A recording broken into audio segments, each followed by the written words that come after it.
word to wise. Grass only greener when it's fertilized. Gave them truth in these songs, they prefer to lies. Destiny beautiful, adrift in her purple lies. You can't see me, you Stevie. Wondering how I reach more evolutions than Evie. And make it look easy. Dream on, yeah. Dream on, Dreamweaver.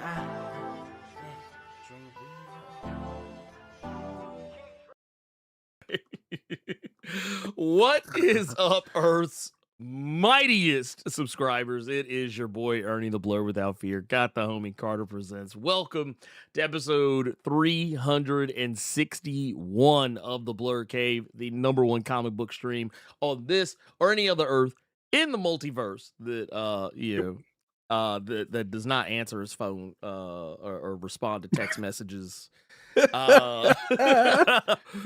within 24 hours. I'm just saying, man. I'm just saying. But no, in all seriousness, you can find us on obviously you're here, you're watching us now on YouTube, but you can also find us on Apple or Spotify or Google, iHeartRadio, any of that shit. Y'all know where to find us. But if you do, make sure you leave us a rating. Also, because we live in a we live in an age, Carter. We live in an age where things like this are terribly important. Now that we got you guys' attention, make sure that you're taking care of the things we need you to take care of while you're in here. Y'all know we ask, like any good church, we ask for tithes, but the tithes that we specifically ask for is not so much the money that jingles or the money that folds. What we ask for is the money that clicks. And what I mean by that is clicking the like button. You gotta click the like button. That was a nasty hit that. segue. That was hit that. nasty. Hit that subscribe. Hit that notification bell. That's the shit I care about. Also, once the stream is over, because I always want to remind people of this, make sure you are also using that hype feature once the show is over. Well, I mean, because I don't want anybody out here being like, man, Blerd out here begging for money. No, I don't. I want your likes. I want your likes.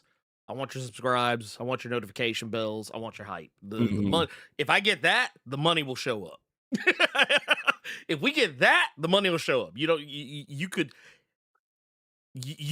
not pay me a dime, and you give me those things, I'll still be happy. So the hype feature. And I'm glad that someone asked this question because it is a very important question, and it's something that I had to learn my goddamn self. So the hype feature, if you are here, let's do this. Let's.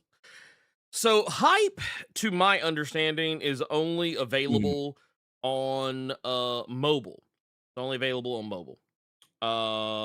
So here, let me do this. This is a teachable moment. I want to share something with you because I was watching a video. You guys are going to learn a little bit something about what I have been doing lately on YouTube. So I'm going to tell myself a little bit. So here's what you do. Don't mind your business. I'm watching Memphis wrestling clips on YouTube. And yes, I've been watching a lot of the Stevie Richards show. Leave me alone. Mind your business. So here's the thing. What you do is when you see the comment section, on a video, you just swipe left, and that's how you get the hype feature to show up. And then you click hype, and it'll hype the video up. And basically, there's like a leaderboard and all this other shit. Basically, the more hype your videos get, the more they get pushed out to other people, even beyond your normal subscriber base and people who would normally look at your shit. But yeah, that and you know what? Thank you. So I have some good news. Yeah, here, let's do this a proper way. Let's do this proper way. If we're gonna do this shit, we're gonna do it fucking right. I am glad you liked it, but I'm afraid I've got some bad news.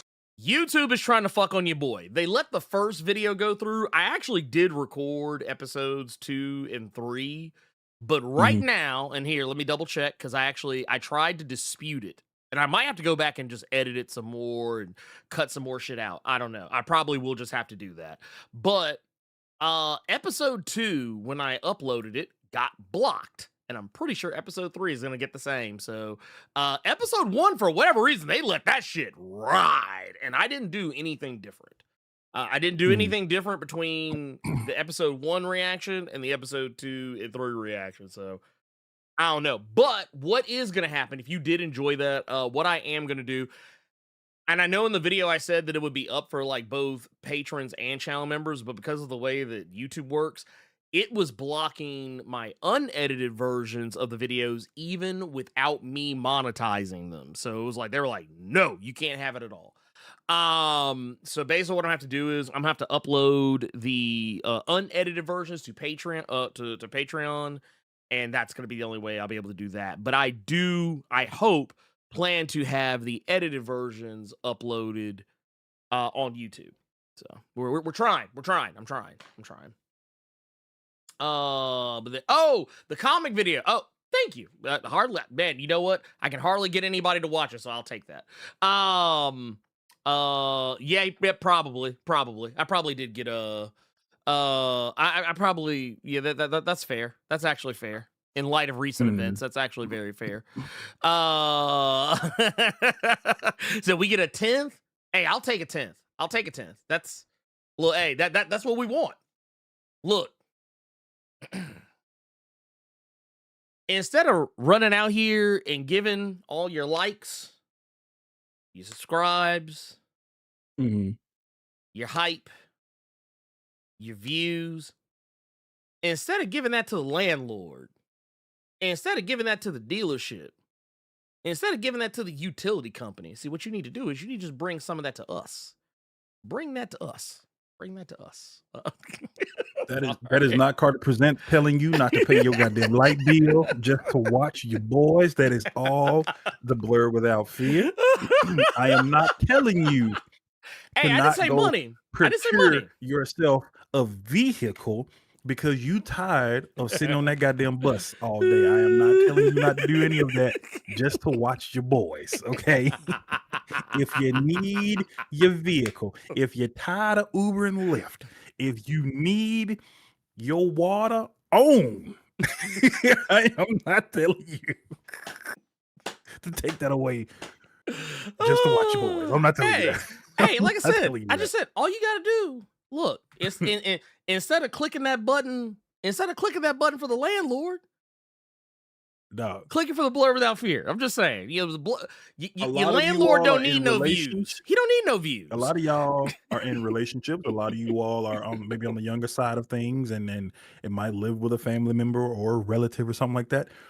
When they hear you in the bathroom and they hear that plop in the toilet, and then don't hear no flushing, don't hear no sink running to wash your hand. You just walk out the bathroom and be like, I had to go support the Blerd boys this week. I'm not telling you to do that. I'm not telling you to do that. That's kind of nasty. Look, at least have some wipes in there. But yeah, go pay your utility bill, dog. Don't do that. Actually, you know what? The accountants, the accountants are those are the real most dangerous. Those that I ain't gonna lie. Y'all can say what y'all want. Y'all can say what y'all want about X-Force. Y'all can say what y'all want about X Factor. You can say what you want about the Thunderbolts, or any of that shit. The accountants. Oh, that's the most dangerous super team in all of Marvel Comics. No, some of these artists out here are the most dangerous against the X-Men. Have you seen that image? Because I saw it on Threads yesterday. It's the X Factor team, but it's X-Men 97 X Factor, and they got on the ice vests. No, it's true though. Okay, so that's why I'm mad. I don't know the context because I have not started watching it yet, but I said, whoa. So no. Okay, so man, I'm so mad. I'm like, when I tell y'all why I'm so mad, because like that was literally, that's why I'm mad the episode ain't up, because that was the first thing I said when I saw X Factor on Okay. X-Men 97. I was like, not Mutant Ice, man. Not Ice for Muties. Oh, Lord, I didn't know the brother. context when I What are we saw it, but doing? then every comment was, I mean, basically, I'm just like, whoa. Oh yeah, no. It was for real. It was Wow. it was I gotta for catch up. I gotta catch up. You know what's been my problem? Same problem you've had, the same problem a lot of y'all have had. And motherfucker just been reading a lot, bro. I've been reading a lot of books. mhm. I've been watching a lot of videos. I told Ernie about, and I think I've seen that video. Shit, we talking about hype. That was a video I've seen get hyped out the wazoo. That Ed Brubaker documentary. Yeah, I saw like this. It's like I literally have not been able to escape it. So I'm gonna give you a tiny piece. I'm gonna give you a tiny piece of it. I already told you. Highlight Right. 915 real quick, real fast. Thank you for the 5. He said, "What up, Ernie and Carter? What is an X-Men run you believe is super slept on, comic and or show?" Ooh.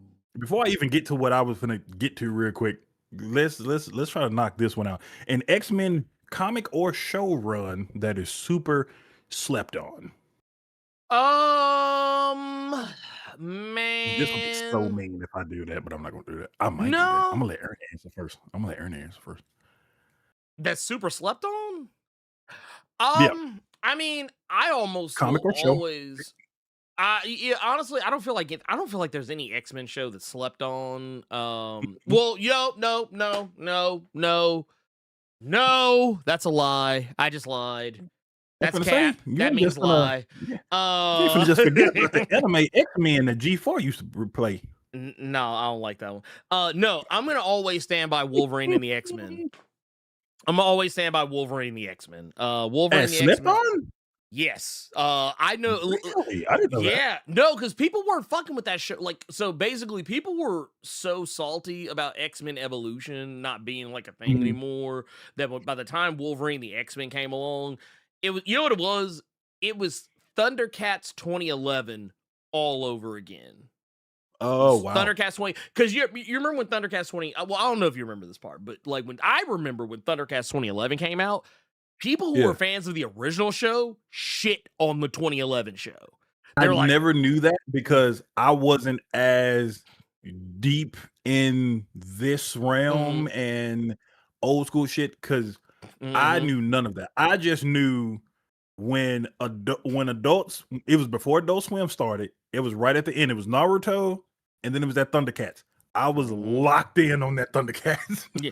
Well, so That was my Thundercats. when Thundercats 2011 came out, people were like, "Oh, it looks like anime. Oh, fucking Lido looks like fucking anime character. Oh, they changed everything. Oh, why does he got to look young? Why can't he be like?"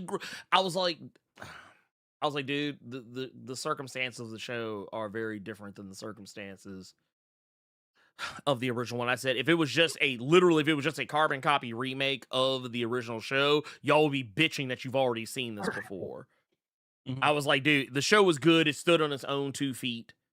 And I felt like Wolverine the X-Men did something very similar. Like, it was a spiritual love letter to the original, like, X-Men TAS, but it also stood on its own 2 feet. Like, it didn't try to be X-Men TAS, but it tried to give that same biting, hard commentary that X-Men TAS did, to try to adapt things that were kind of, like, at the time, somewhat, like, the way that they did, like, okay, I've said this for a long time. X-Men TAS, while I love that show down, that show did irreparable harm to X-Men fandom. And I know some people won't understand what I mean when I say that, but what I mean is X-Men TAS, it made people who don't read X-Men comics feel like they know everything about the X-Men. Yeah, it made like, because they're like, oh yeah, well, it just adapted the comics, so that just means if I watch the cartoon, that means I don't have to read the comics, which means I know everything there is to know, and that I can talk about X-Men intelligently without looking like an idiot. But that's the problem. X-Men TAS didn't adapt everything, and the shit that they did adapt, they didn't adapt 1-to-1, so they changed things up. In some cases, they had no choice but to. They couldn't do everything the exact same way. And while that is also what I feel is irreparable harm, it also started a trend that I do not like. And it was the trend that we are going to shit on Cyclops every chance we get. And that was a trend that carried on from the animated series into those Fox movies. Because I promise you, Bryan Singer did not actually read X-Men comics. I'm pretty sure he just watched that little cartoon and said, oh, yeah, Cyclops is always getting dunked on. We're just going to do that here, too. We're just going to carry that over into this. Wolverine and the X-Men didn't, like, I mean, yeah, they made Cyclops mopey, but he was still a more interesting character, a more nuanced character on Wolverine and the X-Men than he was on X-Men TAS. And like the stuff that they were doing, the way that they kind of framed it, where I will say I didn't like Wolverine being like the focus of it, but like at the same time, it was kind of a nice way. It was almost kind of, they almost kind of treated almost like a Batman Brave and the Bold, where it was like, yeah, not every mutant's going to be around, but like, the ones that you really want to see, they're going to pop in from time to time. And it was a nice little narrative device, and was kind of like a build up to get the whole band together, but they didn't get a second season. So yeah. Anyway, that was my dunking on Scott. Dunking on Scott just feels right. He's the motherfucker. You're like that. That's who we're talking about. People like you. Well, I mean, I get it. Since Ernie, I was gonna say, since Ernie gave you all a show, I'll just give you a comic real quick that I think is super slept on, and maybe it's recency bias. I'd say Benjamin Percy's X-Force run. I think so many people hated that Beast was such a evil person and just a Breaking Bad person, not realizing that this had been in the works from when their Lord and Savior Hickman was writing Beast. Yeah, that's fair. That's fair. I think, when Bendis was writing Beast, the seeds were planted. So I think that Benjamin Percy X-Force run is the best X-Force run we have gotten since Remender's first Uncanny. I think an argument could be made for Dennis Hopeless's Cable in X-Force, where he had that big ass giant arm and Colossus was on that team. I really enjoyed that book, but Uncanny X-Force Volume 2, nasty work. The Cy Spurrier, it really depends on who you talk to. I enjoyed that run, but when we talking about good X-Force runs in comparison to like Uncanny X-Force from Remender, I think that Benjamin Percy hit everything he was supposed to hit, and then just got hoed at the end.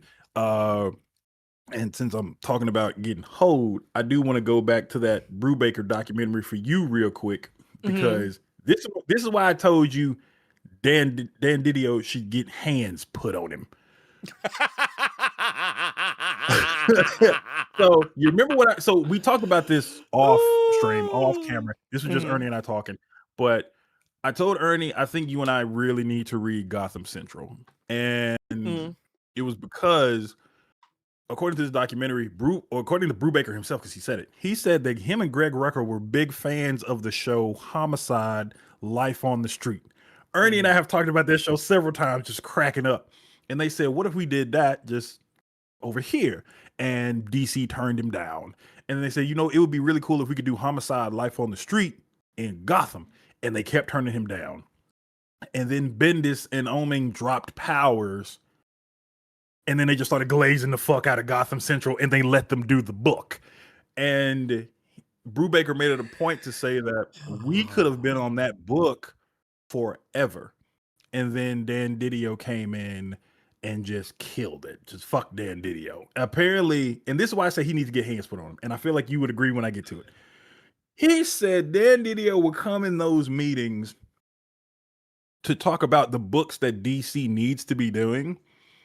And apparently held up the Brubaker and Cook, like an issue of the Ed Brubaker and Darwin Cook Catwoman book, and said, this is the kind of shit we don't need to be doing. This is the kind of shit that doesn't sell. The Brubaker and Darwin Cook Catwoman run. This is the kind of shit that don't sell. We don't need to be doing shit like this. If you're in a room, Ernie, and a motherfucker brought in the hard darkness, it was like, this is the kind of shit that don't sell. This is the kind of shit that we don't need to be doing. Would you not snatch him if you sitting right there and that's your baby? That's your story that you've created. I mean, I would throw it at him. Like I would take I wouldn't say anything. Like I want to make something clear. I wouldn't say anything. But like I would take this half empty bottle of water and I would just yeet it at him. But I would do it in such a way like I wouldn't throw it with like from this side because I want maximum trajectory. See, what I would do is I would throw it bottom first. So that way, and I would arc it in such a way that while he was mid-talk, he would just get like a, bah, ooh, oh, shit. And I would actually, what I also do, I would half unscrew the cap. So that way, when it hit him, it would just be open. It would just be open and just water splash all over. That's a wild thing to do to somebody while you're looking at them. And then, and it's the cat one. That's the Ed Brubaker Catwoman run that people love. It just got released in their compact comics. People have been clamoring for the omnibus to get reprinted again because it sells out every time. So to be in this person's face and basically say, yeah, this shit is whack. Like, that's a bold motherfucker to do something like that. Like, can we be so for real in regards to Dan though? Like, I don't think okay, there's maybe two people that I can think of off the top of my head who I've ever interacted with who have anything nice to say about him that actually know him. Everyone else is like, fuck that guy. And you know what it reminds me of? It reminds me of wrestling. And everything reminds me of wrestling right now because I'm watching a lot of it. But they don't, before anyone asks, I don't know fuck all about WWE. I'm not watching WWE. Fuck WWE. But no, it's always the old guys who are holding down the newer guys. It's always the dinosaurs or the what was it they used to call? What was the faction was it in TNA or was it WCW? Because I feel like they did it in both. Where they had like it was like they had the faction of the youngins and they had the and they had the faction WCW. of Young blood, the new blood. The new blood. That's what you're talking about. So I think TNA did something very similar because they had a faction very the main similar. Event Mafia. Yeah, the main event mafia. Yeah. Either way, in both cases, it was bad. Because that was still old people trying to lord over the young people. Yeah. Because the older people were the ones that actually had the booking power, not the younger players. But Lord. Either way, I do want to say. Go ahead. Oh, okay. No, I was gonna say Mike Manhattan. No one sleeps on Craig Kyle and Chris Yoss's X-Force run. That shit has been. People have been begging for an omnibus for that shit for fucking decades. Ernie got giddy when he saw their new X-Men run in that poll of books that could potentially come out. Ernie got real giddy when he saw that one. But nobody sleeps on that Kyle and Yoss X-Force run. That run got me back into X, period. Yeah. That run's goated. But no, it's not slept on. It's just a lot more people would rather have Indiana Jones than that X-Force run. All right, now you didn't go too goddamn far. You're going too goddamn far, goddammit. I mean, the proof is in the pudding, dog. I mean, you are correct. Anyway, I do want to take a moment to because we have not only do we have highlight 915 with the $5 super chat, but we also have Ooh, we got some Woodgrain more, too. Gundam with the 10 over on the Streamlabs side. Says, here's some of my dimes for gems you all provide. Man, look at that, man. Appreciate it, man. You. Appreciate it. Bars. Thank you. And also we got Devon Dynamo out here just gifting memberships, out here just handing them out just like candy, just like, here you go, man, get you one, you get one, you get one. We appreciate you just dropping Blerd Club Gold memberships on people's foreheads. I love to see it.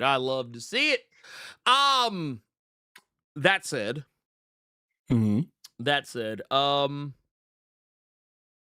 let's go ahead. You know what? I'll answer. This is a question because I kind of want to just answer because I don't want to forget about it. Cool. Right here says this is Shane the Watcher said question. Why is Beast gray? Beast when he is revealed as the leader of 3K, but he's blue in DNX. So here's the thing. That is not the same Beast. That is not the same Beast. So the Beast that you see that is blue in DNX, that is Beast proper. That is Hank McCoy. That is the well. Okay, I'm gonna do this real quick. So okay, he caught himself. That is so what you're getting there, and this goes back to the Krakoan era. So you may or may not remember during the Krakoan era, Beast was on some wild bullshit. He was out here perpetrating all kind of heinous fuck shit. Well, X-Force, specifically Sage decided that, you know, she had found a clone body of Beast, and this wasn't one she made, or it was Beast basically was cloning himself like over and over and over and over and over again. And what ends up happening is he had a clone that was from a very specific time. He made a clone of himself that had only lived up to the point where Beast was a member of the Defenders back in like the 80s.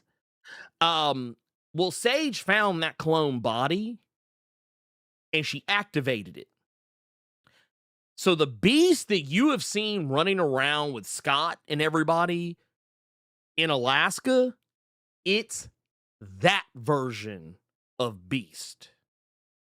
That version of Beast, that is the one, because basically it was kind of a way for everybody to get the old Beast back, because there were people, despite the fact that I thought that I liked X-Force Beast, but I mean, there was a very clear problem with X-Force Beast, and it's that you can't redeem X-Force Beast. Like, there's no way X-Force Beast can come back from the shit that he did, torturing people, imprisoning people, basically enslaving people, experimenting on people, the shit that he did to Logan, the shit that he was doing to everybody. You can't come back from that. Like, there was literally no path forward for him on that, so he had to die.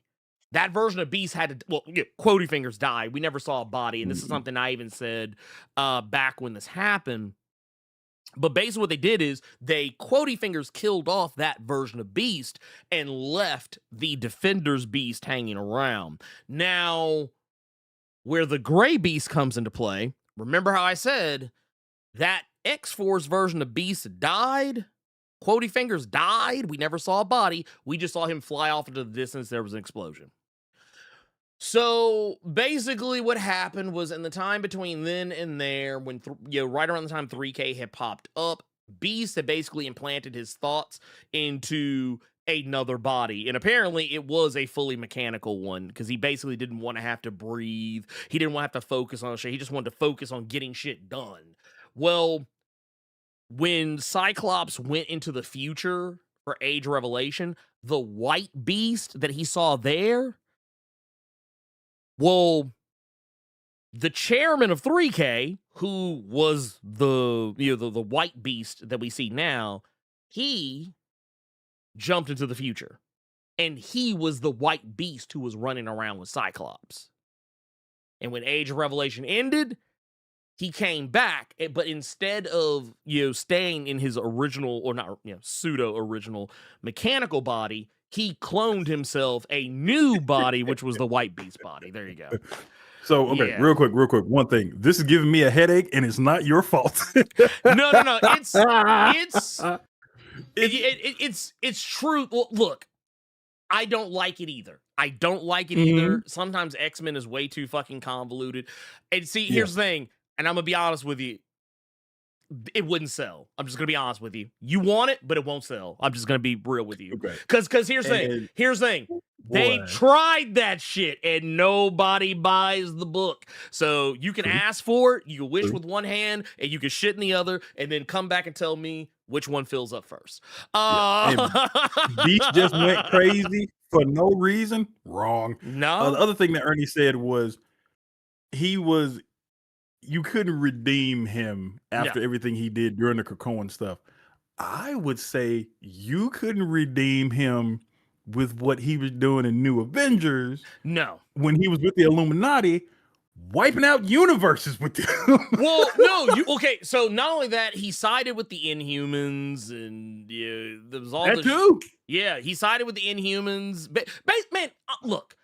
By the time he's been on that shit for a while, yeah, Beast. I'm not gonna hold you. Beast was on some absolutely wild, like. I mean, case in point. Here. Fuck this shit.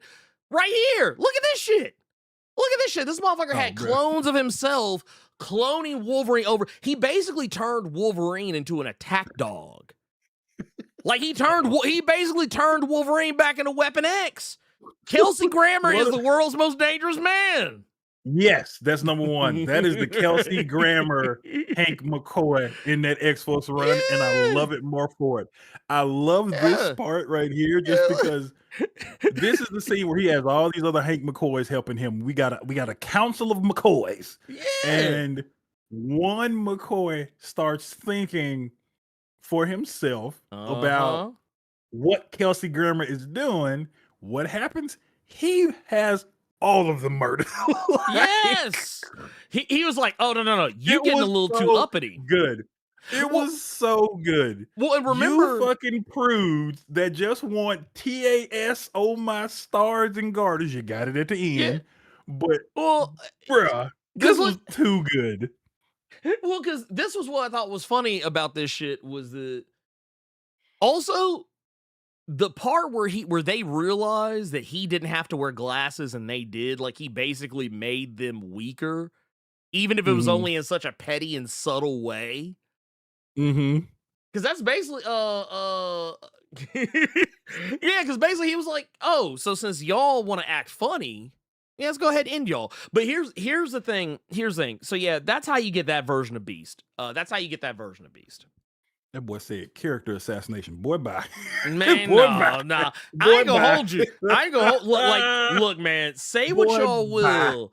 Say what y'all will about X-Force Beast. Some of y'all might not like X-Force Beast, and that's fine. But I'm gonna say some shit that a lot of people are probably not going to be happy with me for. And it's that X-Force Beast, that's the best version of Beast I think we have ever had. I think that's the best version of Beast we've ever had. Yeah, this version of Hank, down. Man, look, that's the Godfather right there. That's the Godfather right there. You know, okay, I'll tell you what irks me, and then I want us to go ahead and move on. What irks me about this shit is that people act like with that fucking character assassination comment, which is so goofy. But people act like this only started in Percy's run. No, this was before. You ain't read nothing, dog. Well, no, because it was like that. That's what irks me. This version of Beast, this wasn't a uniquely Krakoan thing. This had been going on for years. Beast had been doing all kinds of wild shit. And I also find it more funny after criticizing Cyclops for how he was acting. Beast turned around and became an even worse person. Boom. He became the person that he criticized Scott for being. It's character development. Look at what you did. Look. Yes. Because, dude, it took several years and several different writers, but hey, we got to that point. Oh, no. And here, I want to bring this up because this was something that actually came up around the time that Bolo time that you know he evil. Oh, yeah, dude, off rip. You know off top, this motherfucker ain't shit. If you don't know off top that this motherfucker ain't shit, I don't know what to tell you. Also, I do want to bring this up. I want to bring this up because here's the thing. Here's the thing. This is actually from the moment right before they make the reveal that this is gonna be a thing. And here's what Sage has to say in all her sagedness. She says, I could list off all the upsetting transgressions from Beast history. MGH, mutant growth hormone, for those who don't know, the legacy virus, Thrinity, his alignment with the Inhumans, the Illuminati. I could keep going, taking note of everything that followed his appointment as X-Force Director of Intelligence, the genocide in Terra Verde, the telephoronic space prison, the poisoning of Jeff Bannister's daughter, the assassination and rebirth of Wolverine. She literally just is naming off Hank McCoy's greatest hits. Ignore all that. Y'all said, nope. It was Krakoa. Y'all look, dude, y'all for real looked at that shit and said, oh no, bet. Come I'm on. telling y'all, dude, like this motherfucker was out here. He had been fucking up long before, like this was basically the culmination of his trajectory as a character. You can hate the idea, but you can't hate the logic. You can't hate the logic behind it. Now, if you want to get into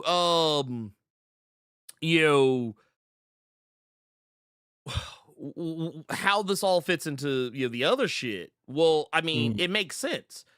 Who else would try to make an X virus, basically the second coming of the legacy virus, if not Beast? Who else would it be? Y'all better stop fucking with Frazier. I'm telling you. Man, boy. hey, leave that man alone. Toss salad and scrambled eggs, boy. You ain't shit, nigga. You ain't shit. You ain't shit. You ain't shit, motherfucker. But no, so that said,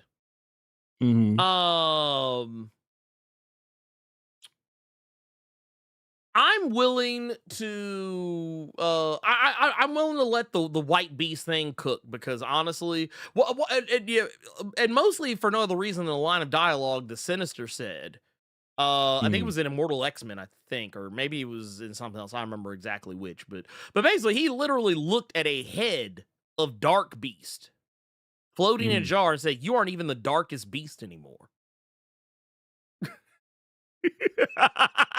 He was like, "You ain't even the darkest beast anymore." He's like, he said regular beast is out here outshining you, my boy. He said regular beast is out here shitting. I mean, he basically was CIA Hoover. That is what X-Force was, the CIA for Krakoa. I think they say as much in one of those issues, but that was hey. Let's I gotta reread that run now. I mean, I have to reread that run now. I'm just saying, it's right there. I got it all in hardcover. That it's just, but boy, I got to reread that run again just to see his shenanigans. Like, boy, you have to die at the end. Like, that's what you feel reading that. It's like, bro, somebody needs to get him. Like, somebody. But with all that being said, I want to talk about the one anime that Ernie is watching, because he's reading it. I want to talk about Ghost Pepper. Yeah, let's talk about Ghost Pepper. Let's do it. Let's get into that. Let's get into them Ghost Peppers. Because they just wrapped up a major story arc with issue number 12. And for those who do not know, and I would forgive you if you didn't, because honestly, I know not everybody reads comics outside of the Marvel and DC spectrum, but I'm going to ask you to come with me just for a moment. I'm going to ask you to join me on an excursion into the world of Ghost Pepper. So what is Ghost Pepper? Ghost Pepper is it's kind of it's a sci-fi kind of almost like a, because it's not actually like a steampunkish, it's like a it's a and it's not even cyberpunk really. I mean, I guess kind of, maybe a little bit. But like, yeah, we're talking about a comic by Ludo Lullaby, who is become one of my favorite artists. Um and this is not just Ludo on art. Ludo's also the writer. This is a creator-owned book, for those who are unfamiliar. And this story follows a handful of very specific characters. The chief amongst them, the three that you see here, that I have on this cover. And we'll work our way, around on them. But just I want to kind of give you a little bit of just in case anyone doesn't remember when we talked about it before. I do want to give like some quick. I want to give some quick reminders of who everyone is. First and foremost is let's start with our principal character, who is oddly enough the titular character. That's something that happens a little bit later, if I'm being honest. But let's talk about Ash. Ash is he's almost like a wasteland wanderer type. He's a guy who's kind of wandered in, who is He's a Pokemon trainer, Ernie. this motherfucker. Anyway. Well, yeah, I guess it is fair because he does have a Pikachu. It just so happens to be named Jiminy. But no, no. Ash has wandered back into the scene. He's been out of the game for a while. And I'll go ahead and tell you, he's been MIA because he was thought dead. And was actually pretty close to it, but he was actually not. They didn't double tap him. And he's come back. He's got a little bit of a memory issue. He remembers very specific things, but there's certain aspects of what came before that he doesn't remember. Ash has awoken into a world where everyone is worshiping this guy by the name of Batar. And for those who are curious, Batar is what's the best way to put it? He is a false prophet. He is a guy who is basically, he has stolen valor, basically. Because what has happened is that Batar has taken credit for a great sacrifice that Ash has made. He has taken credit for it, and he has got the people of their world to believe that he is the person who saved everyone from the Cinder. And the Cinder, and by Cinder, I don't mean, we sent you a letter. I mean like Cinder as in fire. As in fire. Now that we've said that, now that has been said, and I think it also bears some mentioning that when Ash comes back, he comes back in explosive fashion. The guy pulls up. He's basically beating the brakes off of it's what they call short fin robots. But yeah, basically he just shows up, starts beating the brakes off everybody, is literally just demolishing robots. And Carter, why is he demolishing robots per se? Because the plot needed it. Well, close. But because Ash Ash just wanted to eat his meal. He just wanted to eat his meal. Look, I need y'all to understand something. My boy here, he just like, look, man, I'm just trying to eat my food. I ain't really. Just want my top ramen, man. Hey, he's like, look, I ain't trying to. He's like, look, man, he's like, I don't want no problems. He's like, I don't want no problems. I just want to eat my shit. Go on about my business. I'm not out here, trying to.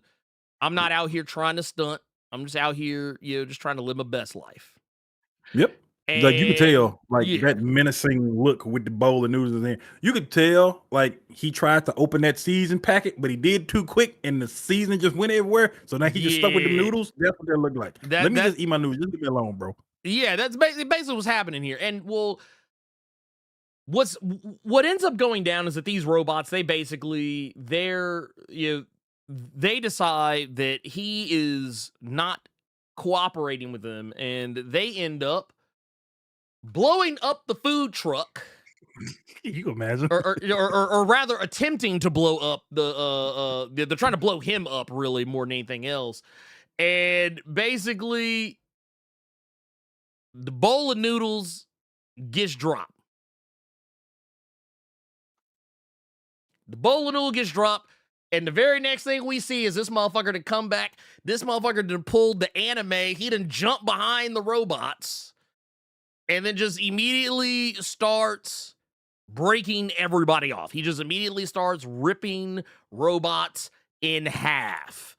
Now, the thing that's really cool about Ash is that he is, and this isn't, I don't think this is much of a spoiler, but Ash is powerful. So powerful, in fact, that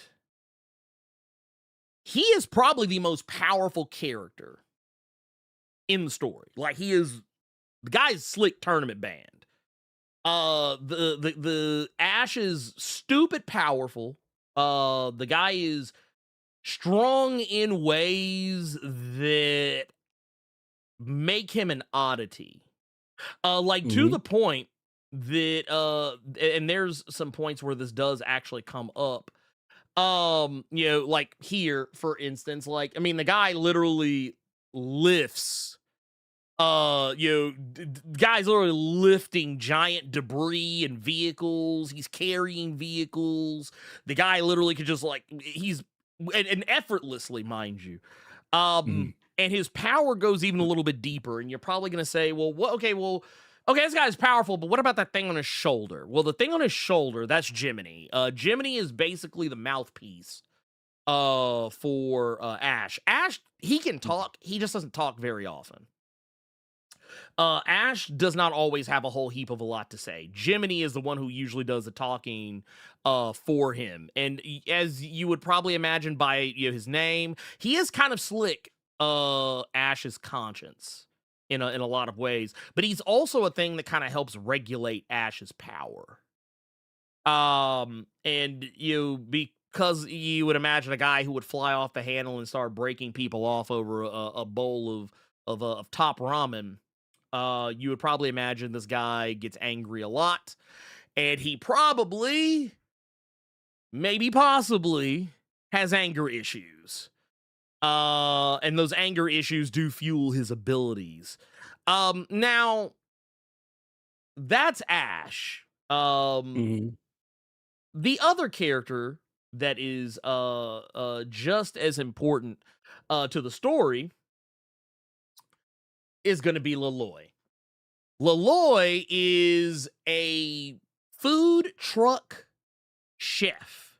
Basically, she is effectively the best cook on the planet, more or less. Nobody else can really make food like her. And you can see one of the things that she uses, you can actually see right here.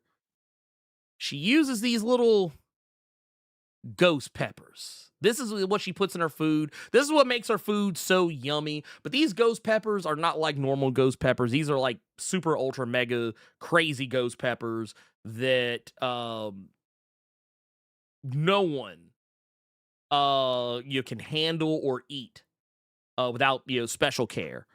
But Leloy, because of the thing that happens with the food truck and like how the robots end up coming after her by proxy of coming after Ash, this kind of puts them on a trajectory to basically work together. And because of the fact that you can see here, Ash takes his food very seriously. But as you can see, they end up forming a bond, an alliance, so to speak. And the book carries on from there. Now, you're probably asking yourself, okay, well, that's all well and good. You're like, that's all, that's all well and good that, okay, they're friends. Now what? So now they must go on a journey together. Because right now,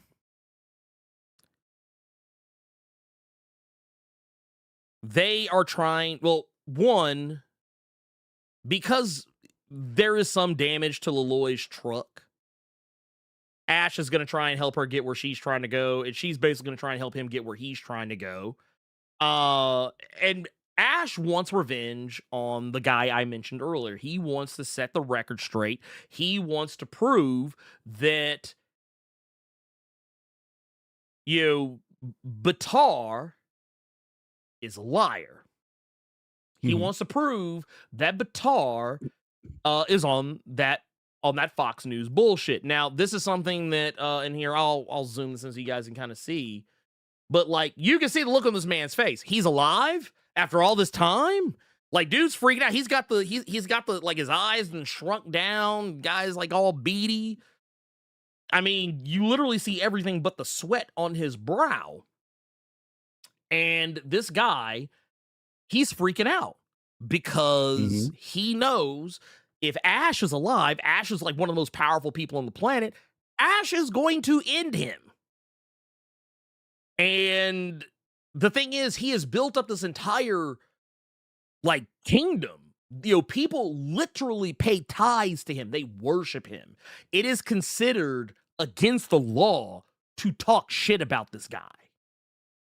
He has literally like crafted this narrative that he saved the world from these terrible like fire-breathing monsters when in reality he didn't. I mean, that's not even a spoiler. Like, I mean, even he is very open about the fact that, yeah, it was bullshit. Yeah. Well, here's the thing, and this is where, and I don't mean to be flippant when I say this. It could be both, because technically all manga is Japanese for comic book. And any actual Japanese mangaka will tell you anyone can make a manga. They don't have to be Japanese. Now, it is very manga coded. I will say that. This is a very manga coded book. So I would say it's whatever you want it to be. I've only seen a head in the solicits. I would say probably where it will be better than a manga is that it will have the decency to know when to end. Because I think I've seen only up until issue 15 solicited right Decency. now. Yes, the decency. Yeah. But that said, now I will say it's plot convenient, but there is actually a good reason for why he doesn't remember anything. At least in regards to some very specific shit that I won't say what it is because I don't want to spoil it because basically it was the huge reveal that happened at the end of the very last arc that has come out, which wasn't that long ago. There are some things he doesn't remember because some of it is because he wasn't there for it, and some of it was because he wasn't entirely awake for it. Like he was there, but he was like half in, half out. So like he remembers the battle, he remembers Batar, and he knows enough about what is going on in the world today. Because that's one of the reasons why he gets angry. when he's like when he's walking around, he sees there's a I forget exactly which issue this occurs in. I think it's in the fifth. I think it's either in the fifth or the sixth issue. Might be the sixth. But basically they end up going to this town, the settlement, and there is a statue dedicated to Batar. And when he sees it, he flips out because he recognizes that the world doesn't know what he did. They think somebody else did it. And because of that, matter of fact, matter of fact, right here, boom. Yeah, right here. It says, this imposter, you've been manipulated for years into worshiping a false savior. He's like, that ends here. It's time to free yourselves and stop living like sheep. Love that line. But no, he literally sees, these monuments and things being held up. Things that are not true, things that are, not to be believed. And I will say too, there's some other really cool stuff that's going on here. And I guess, when we talk about like, typical manga isms, there's an A plot, obviously, and there's a B plot. There's even a C plot, technically. And I would even go as far as to say, you're going to be introduced to all types of different characters. In the first issue alone, you're introduced to several. There's one who is kind of like if you've ever watched any manga or you're watching any anime or read any manga, how there's always that one character who isn't actually the bad guy, but just kind of like there to be messy or be like a minor inconvenience. You get that in regards to Tadka, who basically is a rival chef to Leloy. He's basically Leloy's rival. He's not really a villain. He's not even really anyone that like Leloy has to worry about. She's better than him. Period. End of story. It is never left up to debate whether Leloy or Tak are the better chef. It's clearly Leloy, but like he has this delusion of grandeur that makes him believe that he can be better than her. So basically, he's like the annoying wannabe antagonist who pops up from time to time. But he is also how we get introduced to other characters who become very important.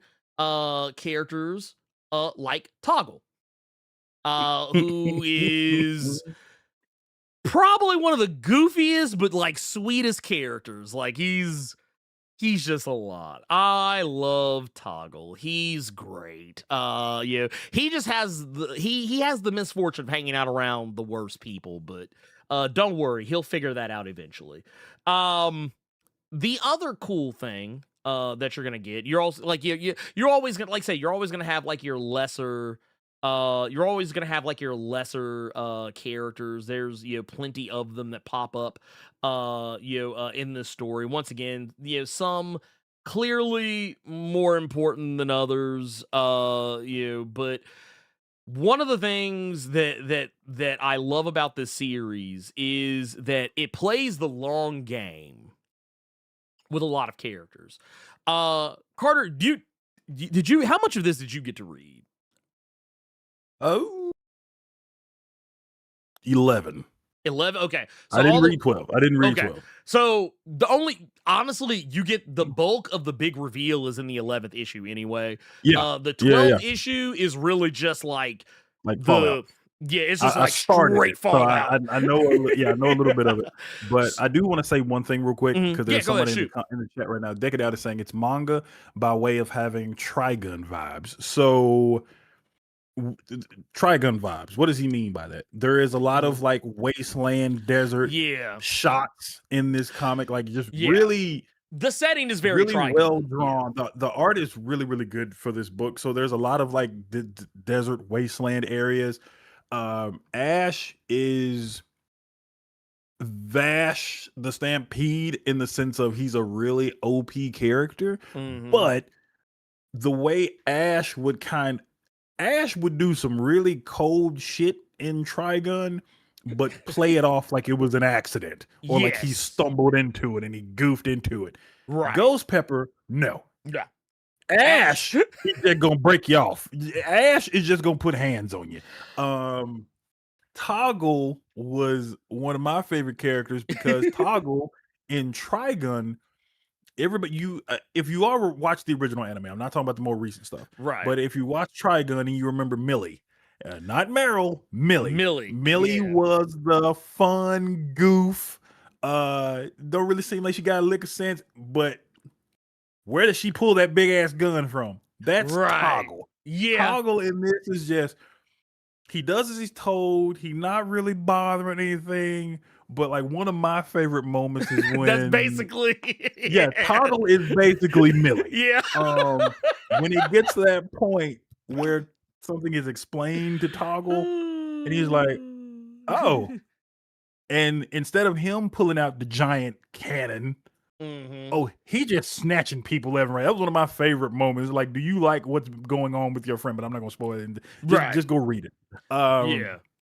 The one thing I want to say about this comic, and then I want to give it right back to Ernie, is because somebody brought up if like manga or a comic. I think Ludo with Ghost Pepper just kind of did a masterclass on how you sell an anime to American audiences in in comic book form.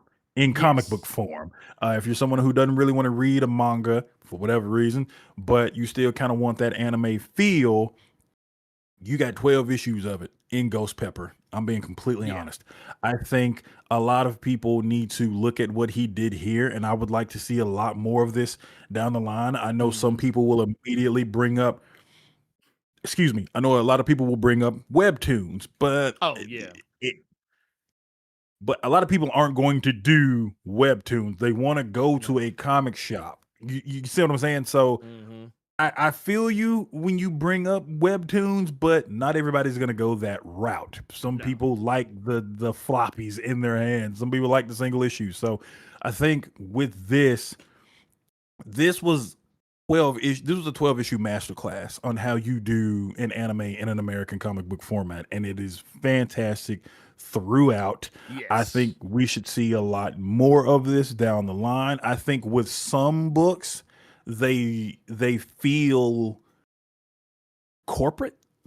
And this is no disrespect to the creators, but like I know that Marvel has attempted this with like Demon Wars with Peach Momoko and stuff like that, but they do still feel corpo-ish, and this is nothing against Peach Momoko. Ghost Pepper more so feels like you are legit watching an anime every time you turn the page, from the dialogue, from the character interactions, from how they act in these issues. There's a reason this brother got that Eisner nom, honestly. And this is a really, really, really, really, really good example, and I think people should follow suit. I don't think it should just be relegated to just Ludo that took the swing and he knocked it out of the fucking park. I think he just showed you it is achievable. What is this? He said Mike Manhattan saying Akira Yoshida could never. Wow. No, he could. Boy, you almost made me lose my train of thought. But I think Ludo took it and he ran with it, and I think other people should follow suit. I hate that it's just Image doing it. I think a lot more people could do this now. But yeah, go ahead. Oh no! All I was gonna say is, because I saw Decadal bring up the Volume 2's coming out later this month. Yes, as a matter of fact, it actually drops on the 15th, which I've already got it in the pull drops box. on the 29th. Yes. So you can read that trade. Wait another another week. Boom. Yeah. You can continue on reading it. So I'm gonna go ahead and say right now, I highly recommend that you do so because, well, for one, I mean, it would just be smart, but but no, here, and I want to pull this up. I didn't know they had.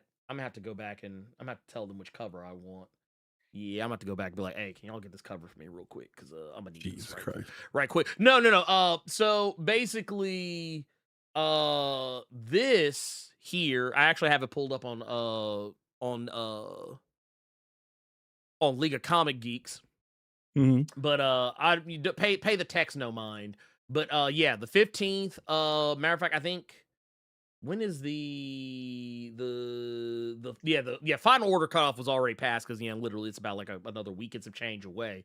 But yeah, it's gonna have issues 6 through 12. If that sounds like an odd number, I'm gonna tell you why that is the case. It's because the first issue of Ghost Pepper.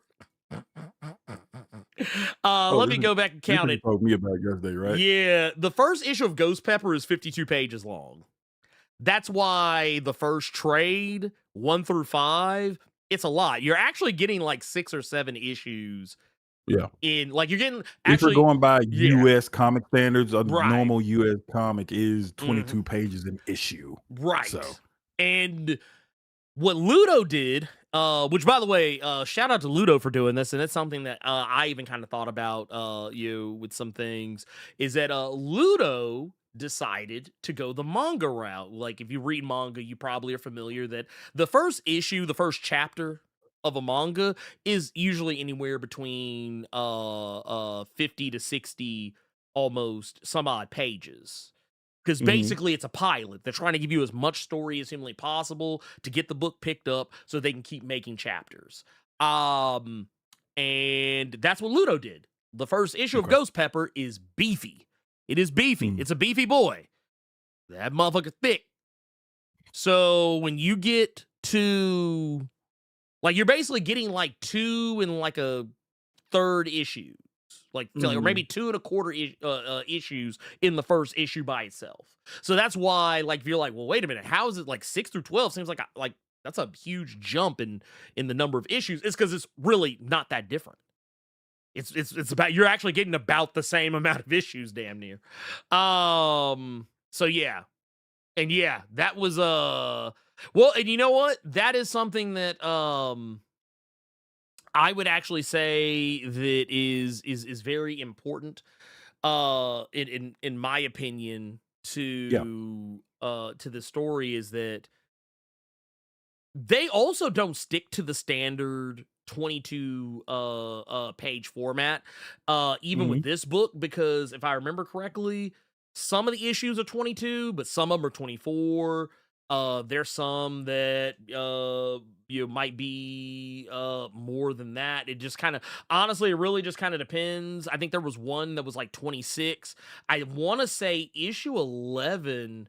I think issue 11 might have been, I think that one was like a standard 22. There was another one they did though that was like, I want to say pretty goddamn close to what, no, not close to the first issue, but kind of closer to some of those others where like they were doing like 22 plus. But yeah, the story is fantastic. You're like, yeah, I didn't really think about it like in such broad terms at first, but yeah, it is effectively Trigun. Not like, down 1-to-1, but like the setting is very much like the world of Ghost Pepper. Like, you, like, whenever they do any like locale shots, like here, I'll pull one up here. It's just a lot of like beautiful deserted wastelands. Yeah. Like, it's like boom. Yeah, like it's there's like, and now don't get me wrong, you do get settings like these, but like this is still in the middle of a wasteland. Like, this is still wasteland vibes going on right here, like shantytown types of settings and things of that nature, which I thought was a really nice take. And then of course also, like I said, your main characters are larger than life. And for those who are wondering, I can show this much, and you'll your mileage will probably vary a little bit in regards to like what is going on, but like when they talk about like the sender, like this is what they're like, this is what this thing Mhm. This is the they're talking, at least at first. Yeah. As you go through, you're gonna learn a lot more, and it's gonna become it's all like it's for the briefest of moments, it's almost more like Attack on Titan than it is Mhm. than anything else. But it actually does kind Oh of god. go it actually does skew in a different direction. And You I do just want to say, Ernie, like I, you and I both know that other animes do this, but the yes. reason we're bringing up Trigun is because someone else in the chat brought up Trigun, and we're trying to keep it to something he knows to give Yes. him comparisons to. We know several other animes and manga have done shit like this, but we're trying to keep it again closer to what somebody knows before anybody starts to argue and say, "Well, Trigun in the only." We know, We know. we know. We're aware. We're aware. Just it's kind of like, which I get it. I get the compulsion, the desire to do that because Mm, I remember when Bleach came out and everyone was acting like Bleach was so original, mhm. and I was like, Yu Yu Hakusho's right there. I was like, it's right there. I was like, this is Bleach didn't do this first. I get it, so trust me. I totally understand. We recognize our own is what I'm saying here. That said, Ludo is Said, fantastic. I yeah. love what Ludo Mm, is doing with the story. I think that, like, personally, I think it's very telling that Ghost Pepper, which, by the way, if anyone was curious about what I was talking about earlier when I was saying like which cover I wanted, it was this one. This is I need to go back. I need to find this cover. This cover was lit. This cover is yeah, that cover's lit. I gotta get my hands on that. what is it? I gotta go find that. I got the regular cover. I need that cover. Uh, I need that I need that Hobji cover. I need that Hobji cover. And I need it now. But You said Carter. this. Oh, You go said ahead. Carter presents. Didn't we get an anime from LaShawn Thomas a while back on Netflix? We did. Yes. You're either talking about Cannon Busters or you're talking about Yasuke. Yes. Yeah. I think wait. Okay, yeah, you're talking Yeah. about Cannon Busters. Cannon Busters. Yeah. Yeah, we did. I don't remember much about Cannon Busters. I'm not gonna hold Shit, you. it was only 3 issues. That's why you don't remember. It was 3 issues in '04. That's why you don't remember that shit. Yeah. Nigga, '04 is a blur in 2026. Nah, you're right. Well, I think no, didn't they do like 10? Didn't they do 10 episodes or something like that? I don't know if they did 10 episodes. I know the Yeah. comic was very, very short Oh, because yeah, it the was hard comic to was find that comic yeah. because it wasn't done by it was done by Udon. It was done by the people that do the Street Fighter joint. And that shit was hard to find. Right, And yeah. like Comics and Oh, Collectibles didn't have it. yeah. Comic Seller didn't have it. And That was I was gone before 901 Comics was a thing. Well, no, I'm gonna tell you that one. Cannon Busters would have, like, even now, Cannon Busters would have been like you gotta hit your shot for that one. Yeah. You gotta like be like, hey, can y'all put this in my poll? Yeah. Is what you're gonna have to do for that. That's like that's just me kind of peeping game on that one. But that said, there is more going on there. There are definitely like other characters that pop up in the story. Some that have some very interesting I guess introductions. We're introduced to a few different characters over the course. One of them is named Vex. Not to be confused. Not to be confused with the with a Legend of Vox Machina character at all.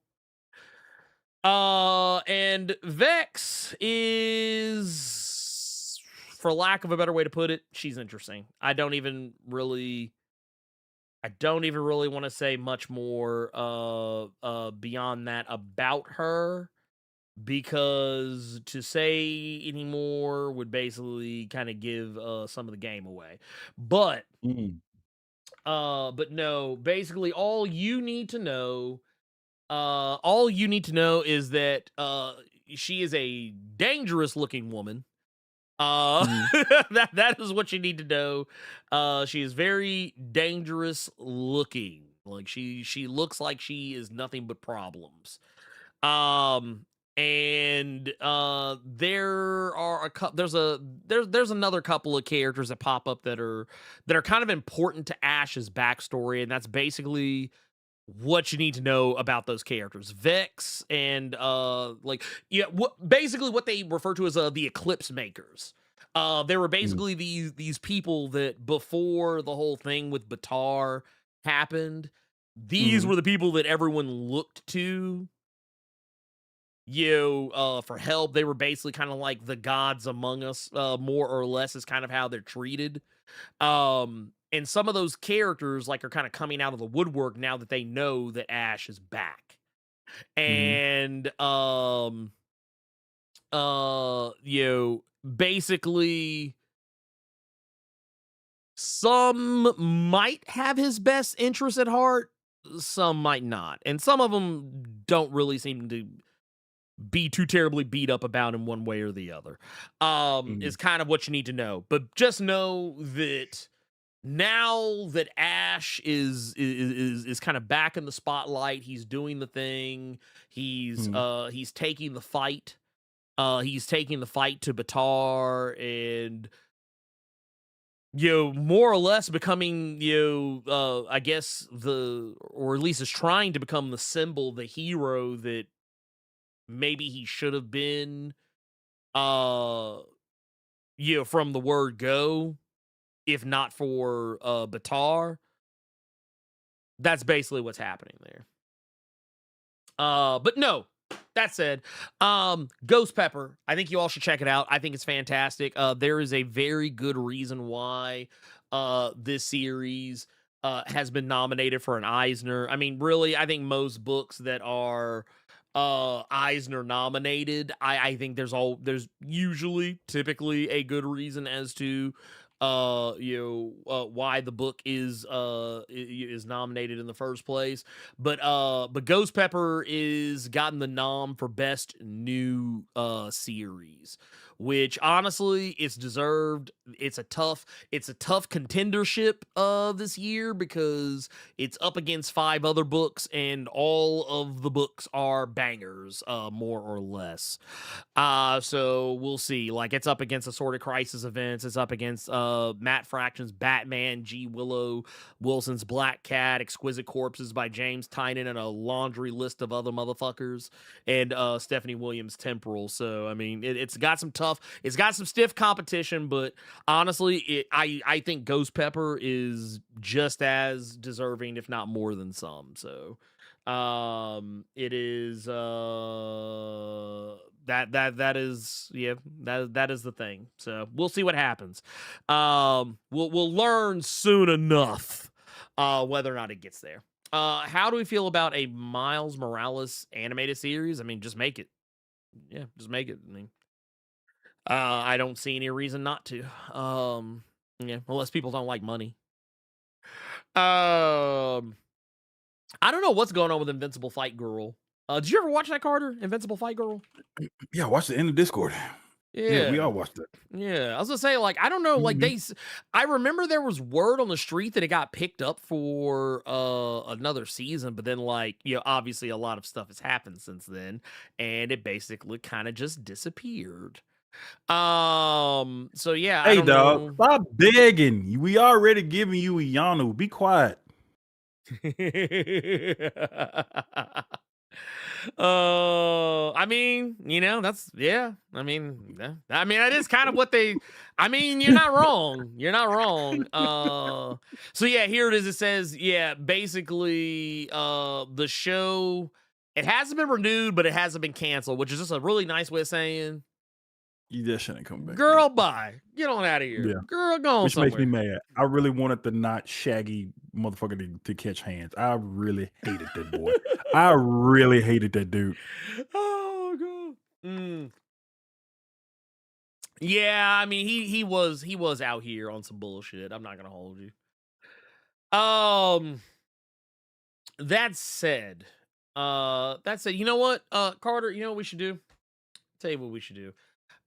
We should take a look at some super chats. First and Go. foremost, we got some right here. Boom. Got Fabric 86 with the 5 on the Streamlab side. Says E. Carruthers and C presents attorneys at law. Win or lose, you must pay us. That's fucked up. I ain't gonna lie. That's kind of. I ain't gonna lie.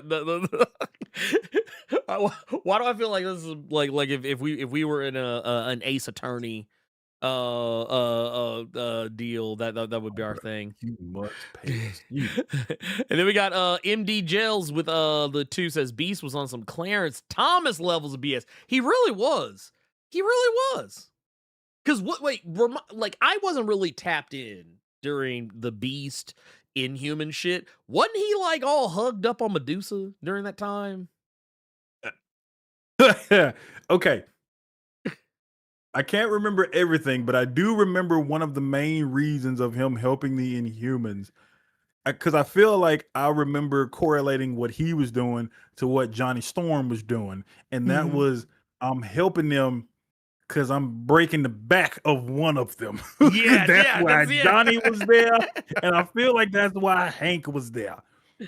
He was like, "Hey, man, I feel like I think that was the correlation between the two. Is they both had some Inhuman woman's legs on their shoulders. I feel like that was the case. I feel like that was the case. Well, it just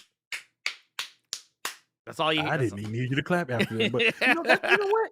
That's the one thing that I have not seen Marvel even attempt to collect in any capacity. What's that? Is that Inhuman stuff? When they were supposed to be the new X-Men and Charles Soule was doing damn near every Inhuman book, and I haven't seen them try to collect any of that really. I think the only thing they really did was like you'll get IVX, you get like Inhumans versus X-Men, but like outside of that, you don't really get much else. Cause shit, I saw when I was at my LCS this week, I saw a random little skinny ass trade of Death of X when Cyclops died from the Inhumans virus, the X-Pox. X-Pox, or M-Pox or whatever it was. M-Pox, that's what it was. Excuse me. M-Pox. Yeah, they couldn't get away with X-Pox because I think there was like it was too close to a licensing issue. Yeah, I saw that for the first time. I completely forgot about it. I'm like, damn, that was a random thing to see out in the wild. Where is the Charles? Because now memory is everything, but I feel like there were several people who enjoyed the Charles Soule Inhuman stuff. I don't know about anybody else, but I feel like people, and I think the main reason I do remember that is because I was buying that comic not to read it. I wanted that Dirty Sprite 2 hip hop variant, and I think it was the Inhumans that had the future variant. They need to do that shit again. I need to find that art book somewhere. Yeah, I need to find that hardcover somewhere. I'm sure it's out there. Well, you might just don't go on eBay. Oh no, because it wasn't even until like one of my homeboys he reminded me because he said he was moving and he sent me a picture and he was like, "Still got it," because when I was at Hastings, Ernie, we got a lot of those, and that boy drove from Memphis to Jonesboro because I had both Drake variants of Silver Surfer of Nothing Was the Same. Oh god. And he drove from Jonesboro to Memphis to come get that from me, so I got that for him because I had a lot of those hip hop variants. I miss them. I gotta find that somewhere. I do wish they'd go now. back I have to something to do today. I have something. Yes. What? You can't really, because there's not a lot of like. I wouldn't buy a lot of them because you would have to go with like current shit. Yeah. And dog, I don't want to see a sexy red Marvel variant, bro. I don't. I don't want to see a young Miami one. No. I don't. Can you imagine? Think about this, Ernie. Think if they were to do like an exceptional X-Men variant, and it's Emma and it's Kitty and Okoye or not Okoye, excuse me, Edie. But it's like it's them looking like the fucking city girls. Like I don't want to see that. actually, you know I what? don't want to see a City Girls Exceptional X-Men variant, bro. Yeah, I don't. you know what? You right. I'm good. I'm good. I'm super good on that. Never mind. I take back everything I just said. Keep them shits where they were in the past. Cause and you know what? I'm gonna tell you what. Okay, you know what? I know some people might not get jiggy with this part of it, but I will tell you something I would personally like to see, and this would probably be just as equally difficult to do. I would just like to see album recreations in general. Like, and you know, irrespective of genre, because there's some really good album covers out there that I think would make good comic give covers. me Beast with the bolo tie on doing the GNX cover.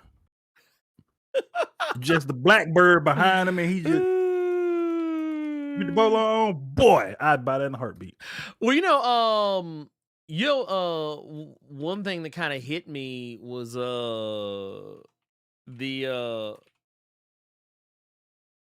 would like to like I said, irrespective of genre, like you could do like I said, you could do any do genre, really. Yeah. Yeah, I mean, like case in point, I mean, you could do pop, you could do rock, you could do metal, you could do synth, you could do retro wave, all that shit.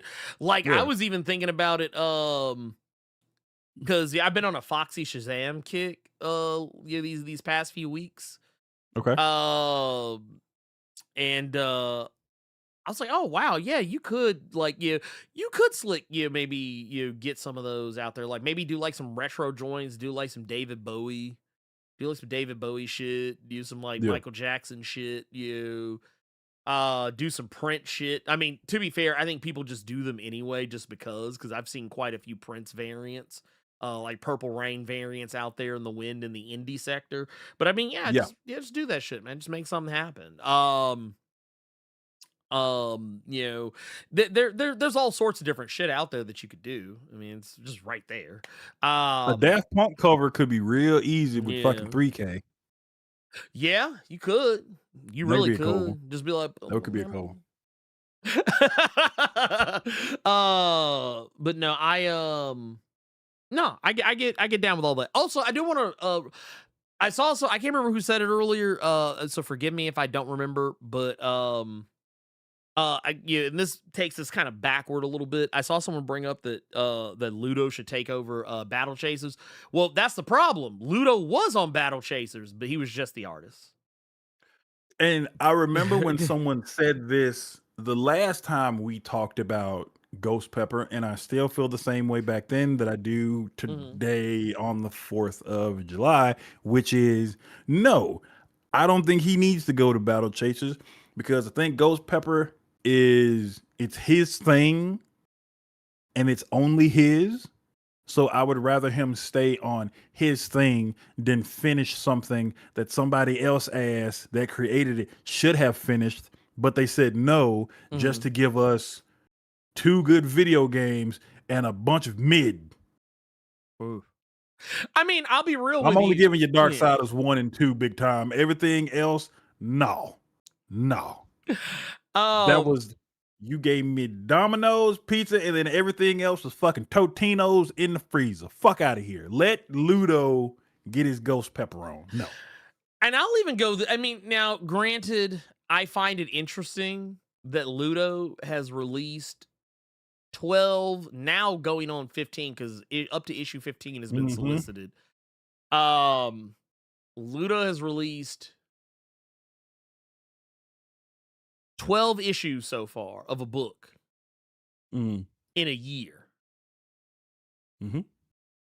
Boy, Battle Chasers could never. Oh my, dude, it took them 4 presidencies. I think it took more than 4 presidencies for them to actually get to get to issue 10. It's crazy work. No, stay the fuck away from the fuck out. Yeah, stay like honestly, he should take pride in his shit consistently coming out, and it's only him.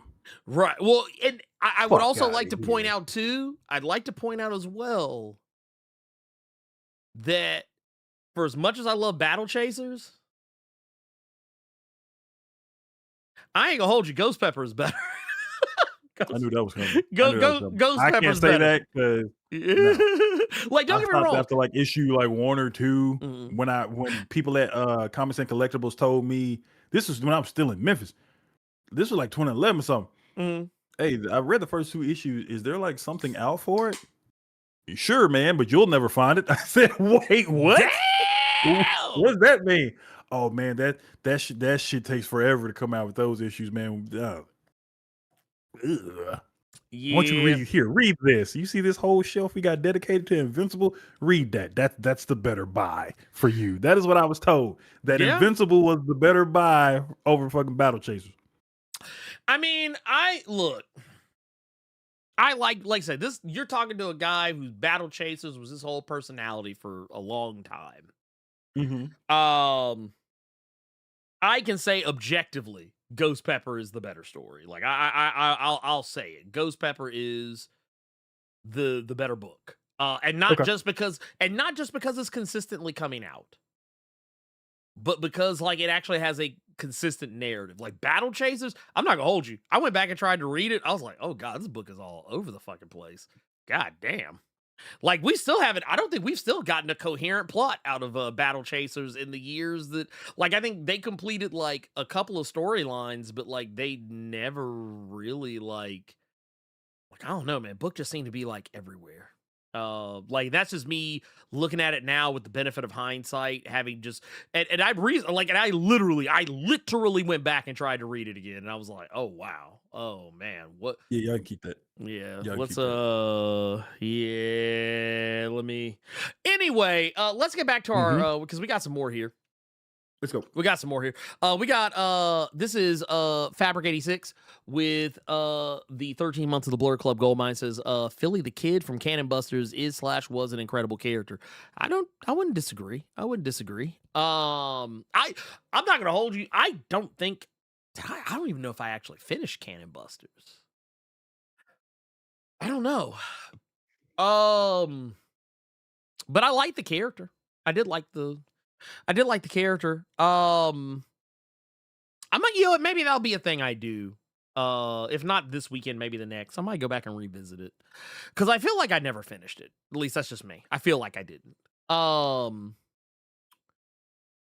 And then here we got Benjamin Lowley with the 1999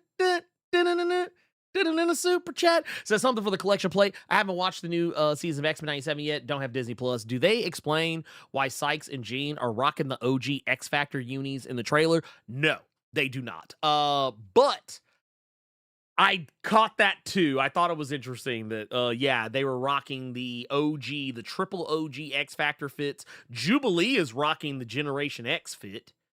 Sunspot is rocking his classic X-Force. His classic X-Force fit. And Psylocke and Carter, correct me if I'm wrong. I'm pretty sure we've never actually had Psylocke voiced in the original X-Men TAS. I think like, yeah, she only appeared as like a blink and you'll miss it cameo. She was never actually in it, but like, yeah, hearing. And I actually kind of like went on a tangent about this when I was watching the show, and like reacting to it, but I was like, I find it funny that Psylocke's voice is that of a British white woman when it was just her mind that was transferred, not her fucking vocal cords. Not her voice box. It's like she should still sound like an Asian woman. I mean, maybe an Asian woman with maybe a slight affectation, but I was like, I feel like, I don't know. It was weird. I thought it was strange. I thought it was very strange. It was something that kind of bugged me for a little bit, but yeah, it is what it is. So wait, does that mean when we get Revanche, does that mean Revanche is going to sound like is going to be a white lady trying to sound like an Asian woman? Is that what we're going to get? Is that what we're going to do? because that's gonna be crazy. That's gonna be wild. But that said, yeah, we are. Let's get to our next seg.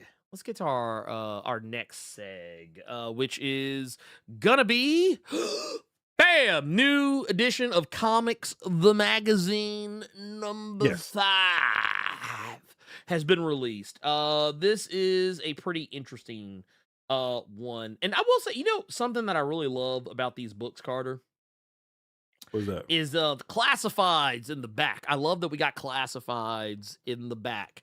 Advertisements and classified ads. People asking, saying, "Hey, we need this. Hey, we need that." People who are putting their credentials to be someone's letterer or publisher, saying, "Hey, we publish books." Da da da da da. It says, it's all kind of cool stuff in here. People, maybe what? Maybe we can get a maybe we can put an ad in the back of this. Be like, hey, them Blerd K boys, come watch them Blerd K boys, because I do see an ad for a podcast or two in the back. Okay. So here's the thing. Y'all know how we like to do. This is gonna be interesting.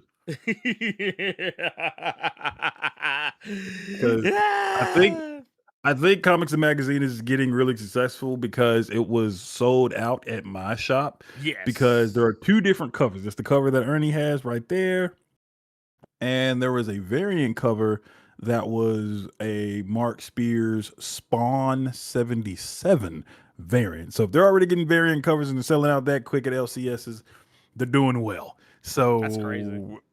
Yeah. So all right. I don't want you to take your time with this. I want to rip this Band-Aid off. Let's rip but the you know what? off. Before I do that, is there, what'd you see? I was gonna ask you, did they do another art segment? Okay, so no, I saw the segment that they had in here for the new book that's coming out that John Cusack is doing. Like that? Oh, I didn't know High Fidelity was doing a damn comic book. Yeah, okay. He's got for Mad Cave. Mad Cave, yeah, they even got some art in here you can look at. Like, dude, fact that John Cusack took out an ad in motherfucking or I really is more Mad Cave that did this book looks interesting though. Like, here, let me yeah, you can kind of see. Take the one. Yeah, here, let me do a little show, a little tell. Now, did I see it right that it's called Momo? Yes, you did. Okay. Yes, you did. Here, this is the, but yeah, this is it right here. This is John Cusack and Ignacio Noe. But it says I do know that Darren Aronofsky also had a comic that Yes. came out. I just don't want to be depressed, so I chose not to even look into it because it's Darren Aronofsky.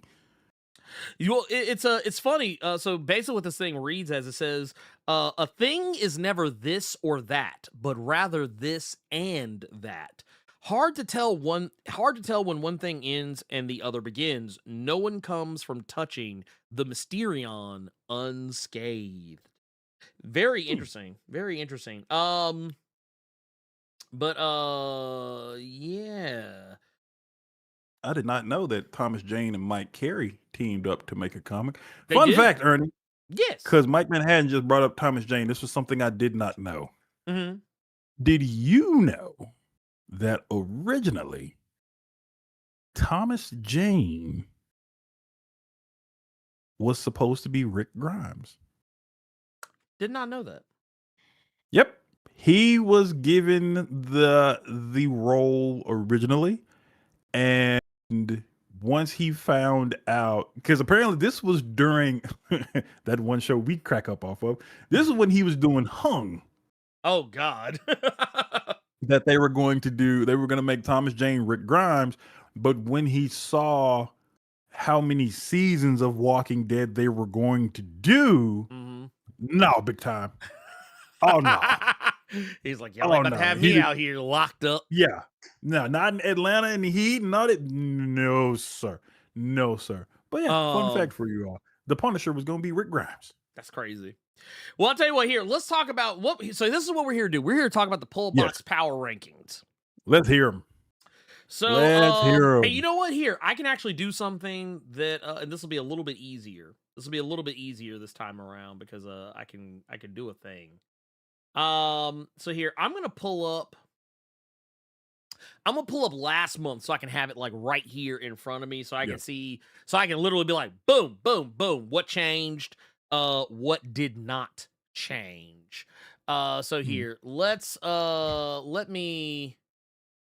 do this. Let's do it like this. Bam! Look at that. Look at God. Look Oh, at Lord. God. And that is correct, Mike Manhattan. The reason he was cast as Rick was because Frank Darabont did those first few seasons of Walking Dead, which is who did The Mist, because they were cool. So he gave him that one, but he's not. I'm not finna do all these goddamn seasons with Thomas Jane was like, Pretty much. Pretty much. okay, so the Pullbox Power Rankings, the top 10 titles of the last what was the month. last? So, all right, so let's start with number 10, What we got? Absolute Flash. Which last wow. year, or not last year, Last last month, Yeah. it was Daredevil. Mhm. Wow. Last month, it was Daredevil at number 10. So people are picking up Flash now. You know why? I can tell you why exactly. Because the trade for it came out not too long ago. I'll give you that one. There you go. Okay. That's what that is. Number 9 is the Fantastic Four. Last month it was Captain America. Okay. Number 8 is X-Men, which is kind of appropriate because last month number 8 was Wolverine. Oh, that's Jed's X-Men, right? Yeah, Jed McKay's X-Men. Okay. Mind you. Adjectiveless X-Men. Number 7, Absolute Superman, which is kind of funny considering 7 last month was Marvel, DC, Spider-Man, Superman. Number 6, Absolute Wonder Woman. Which is funny because Absolute Wonder Woman was number 3 last month. And at number 6, Uncanny X-Men was at number 6. So Absolute Wonder Woman has fallen 3 slots. Okay. And yeah, a lot of stuff has kind of fallen except for a couple.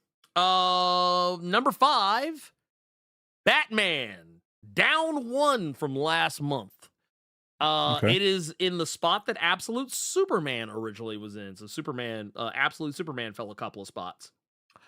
This one should probably not surprise too many people. Number 4 is Absolute Green Lantern because it is the new hotness on the street. So there's that. Number 4, as I said earlier, was Batman last month. Number 3, and this is because it's actually, I guess, wow, that. Oh yeah, because it actually was back by this point.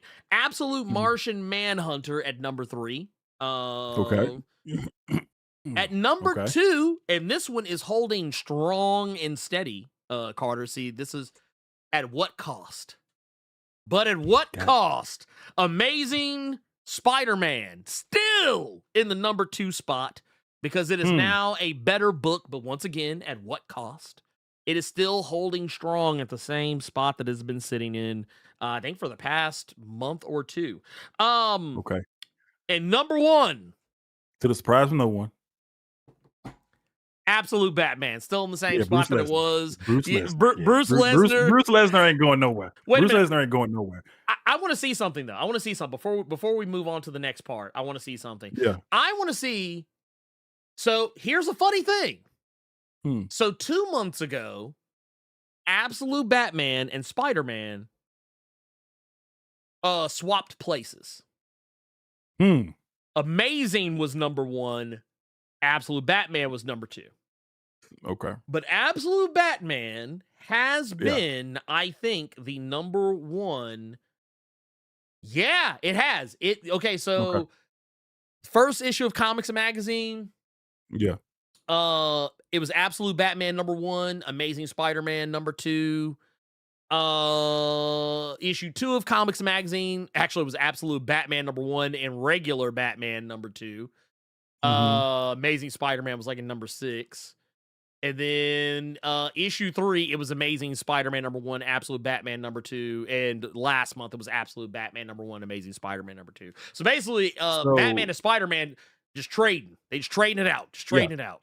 So Joe Kelly worked some kind of the dark hold is real for the voodoo he has put No. on Amazing Spider-Man to have that book be to everyone else be a consistently good book. No, I can tell you what it is. I can tell you what he did. What's that? You know, you know what he got a hold of.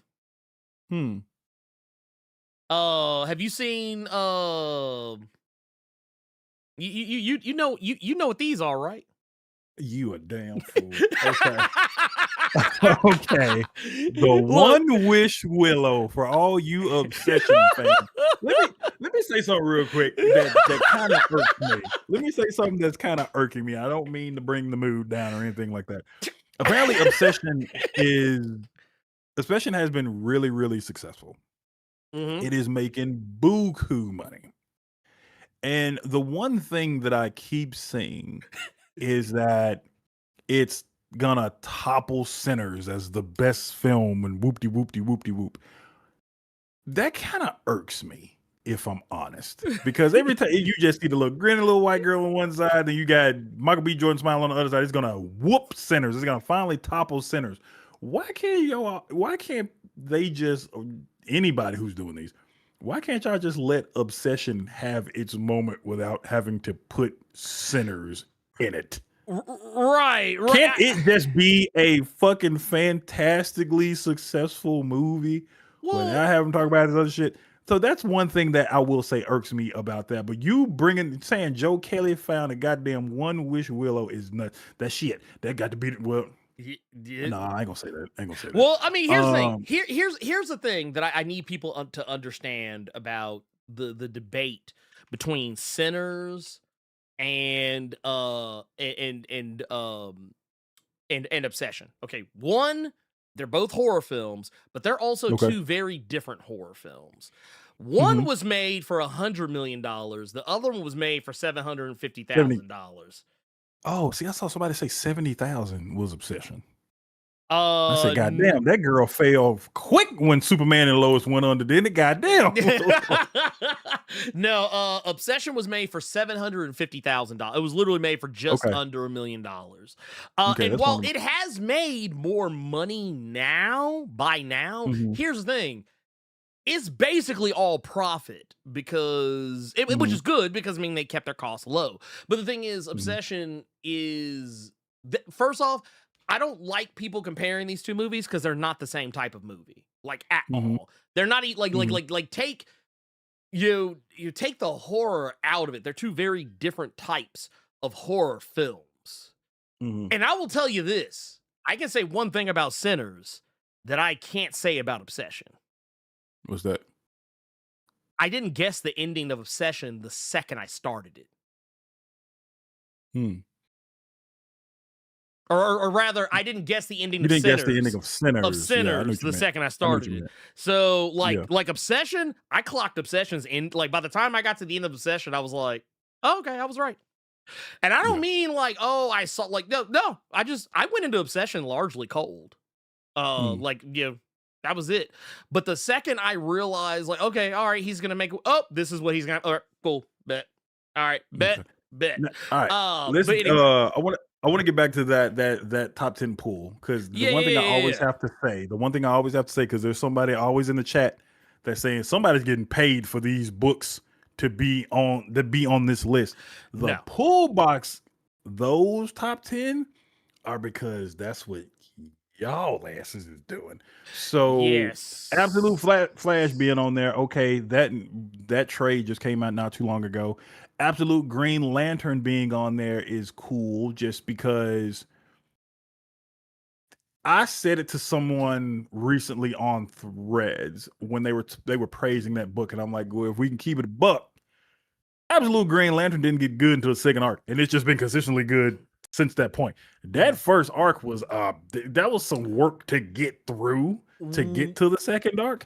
Well, I'm gonna tell you why. It's because everything was out of order. Everything was out of order. But no, like if you look the pull box power rankings, all this shit is based on the shit that y'all get. Y'all do this. This is This is y'all It's y'all asses. fault. Okay, but top 10. All right, that's not. But I want to know if Joe Kelly actually did that. That boy got some kind of. Oh He didn't put no, the voodoo boy. He didn't put some nah. mojo on somebody. I'm telling. to I look. get- I'm telling y'all. God damn. Brother. I'm telling you. We know how he did it. I think I said the one. He used the One Wish Willow. This is how he got it. This is how he did it.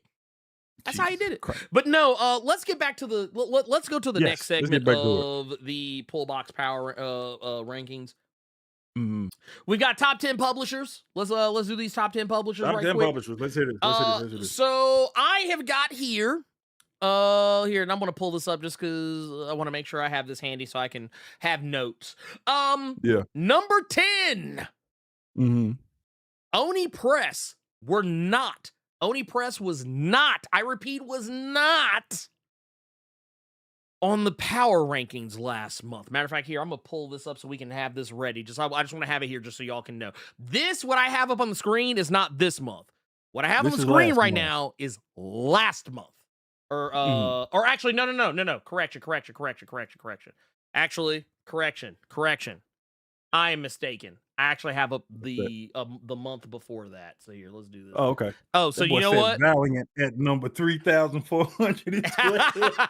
Look, you could have a top 1 million and Valiant still wouldn't be in it. Lord Jesus. But no, so I actually lied.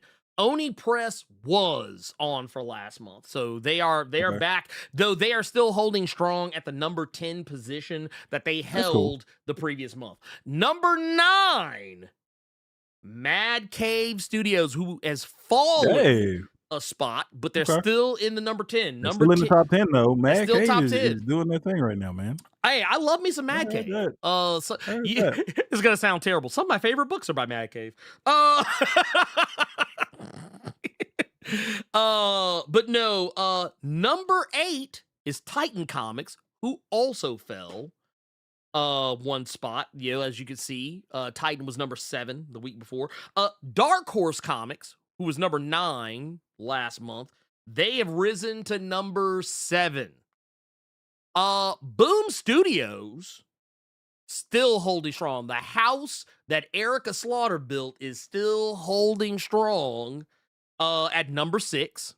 No. T.O. Davis. This is I see this could be kind of confusing to people because people are thinking this is the current one. This is actually, last month. This is like this I want to make some clear. This is last month. Here, let's do this.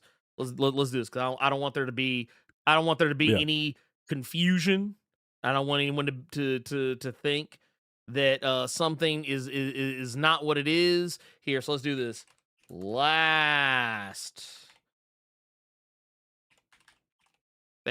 Last month's ranking.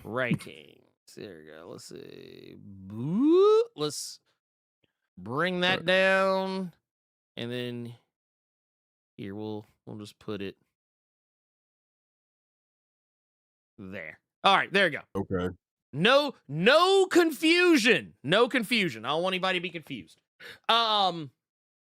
So yeah, where we Boom Studios is at number 6. Once again, still holding strong. Number 5.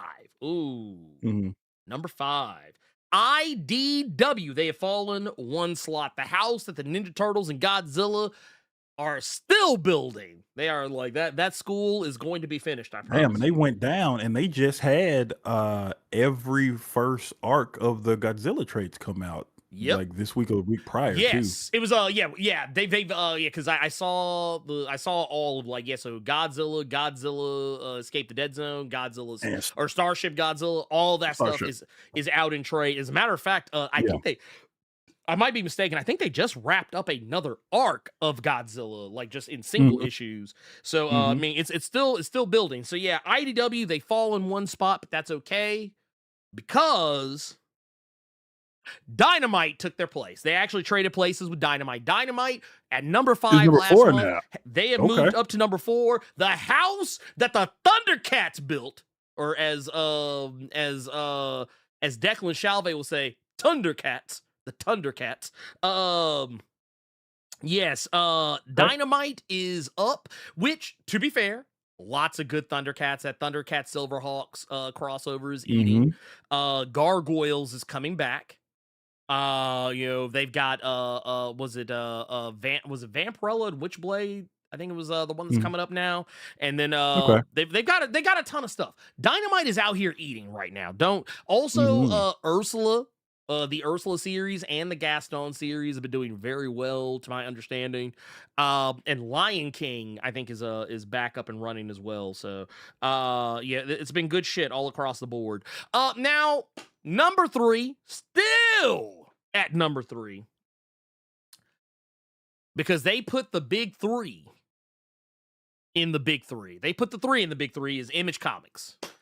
Okay. Image Comics is still at number 3. I'm not surprised because, I mean, they are the biggest comics publisher outside of Marvel and DC. So, I That was mean, it good. makes Okay. sense. Number 2, though. Who's at number 2 Uh-huh. this month? Well, the king is dead. Long live the new king, because Marvel is no longer number 2 or number 1. Number They're number 2 Okay. now. DC Comics is now number 1. Hmm. So there you go. They've traded, but to be fair, Marvel and DC have been trading places pretty much every month. They've Yeah. literally, So I the don't, big 3 are still the big 3. yeah, the big 3 are still holding it down. Let's Yeah. go to Bring it back. our top 10. We're gonna move over to our top 10. This is cover artist. Cover artist in here. I want to do the same thing. I want to do the same thing like we've already done. We are going to have who our people were, where they were at in the Okay. previous Let me see year. last month. This is and here, let me bring this back just in case, because I don't want anybody to get it twisted. Don't get it twisted. Here, let's do this. Let's bring this back just in case, because I don't want there to be any confusion about it. So here, bam, Okay. there you go. Last month's rankings. There, do that so that way it can be seen a little bit better. There you go. So let's start from the bottom. We've got Neto Diaz, this is their first time on the list, at least recently. This top 10 cover artist, by the way. We got Scott Williams, also new to the list this month at number 9. So that means Brad Anderson has been knocked off. Mm. Also, wait a minute. This is one I find hilarious. So they actually have so Scott Williams also was not on this, obviously, because they were new. I'm trying to see like who all got knocked off, but yeah, Brad Anderson is off. Looks like Luciano Vecchio also has been knocked off. And Rafa Sandoval, though this is kind of funny, they have a star listed next to Rafa's name this list, which is to indicate that they're new this month, but that's not true because Rafa was actually number 9 last month. So there's that. We got let's see here. Also we don't have any Dan Panosian on this month either. Okay. No Dan Panosian, because Dan Panosian was number 7. In Dan's place is Hayden Sherman, who is down 1 spot from last month. They were originally number 6. And at number 6 right now, currently, okay, first off, get this motherfucker off of here. Get him off of here. Jim Lee is at number 6. Why is Jim Lee on here? Why? It's What because kind of dumbass question is that, nigga? Hatoosh. The fuck? What question is that? Wait. You mean the one good thing about Hatoosh? The covers? Hatoosh. They re-released the first trades of Absolute Batman, Superman, and Wonder Woman, specifically with Jim Lee covers. Oh god, I hate it here.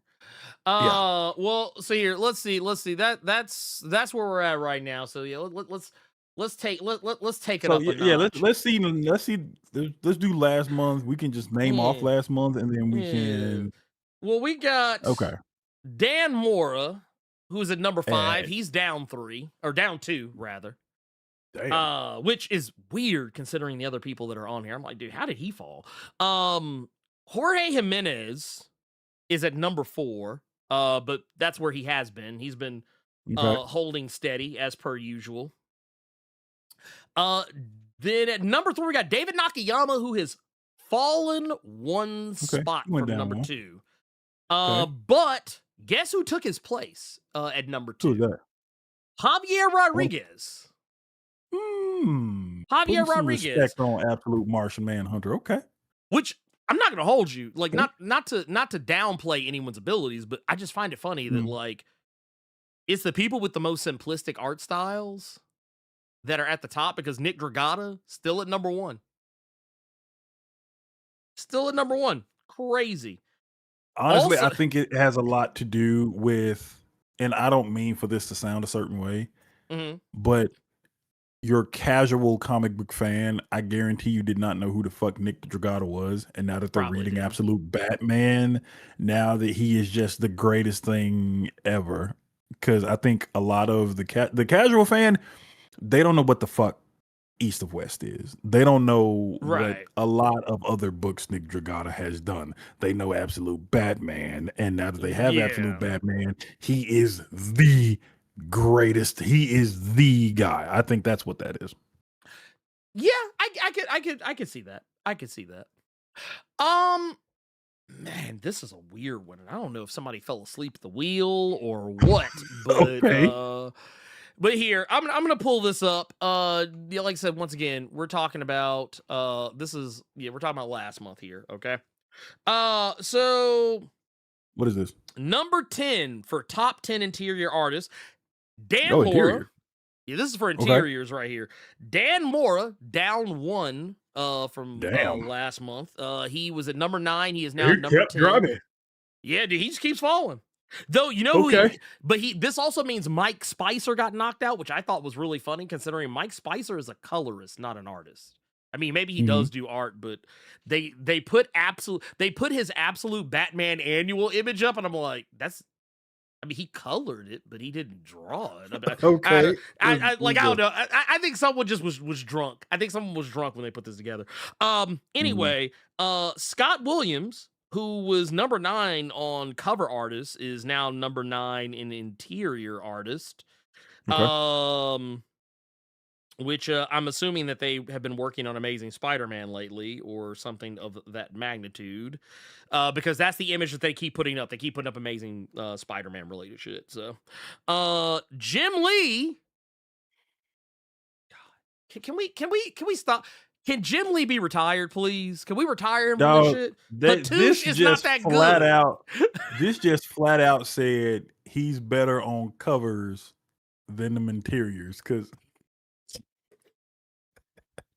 that is what this is saying right now. I mean, it may as well be. What number is he? He's For number interior? 8. He's number 8. That means he knocked out Lee Garbett. He knocked But out Lee Garbett. Wasn't he? He was at the top in covers, correct?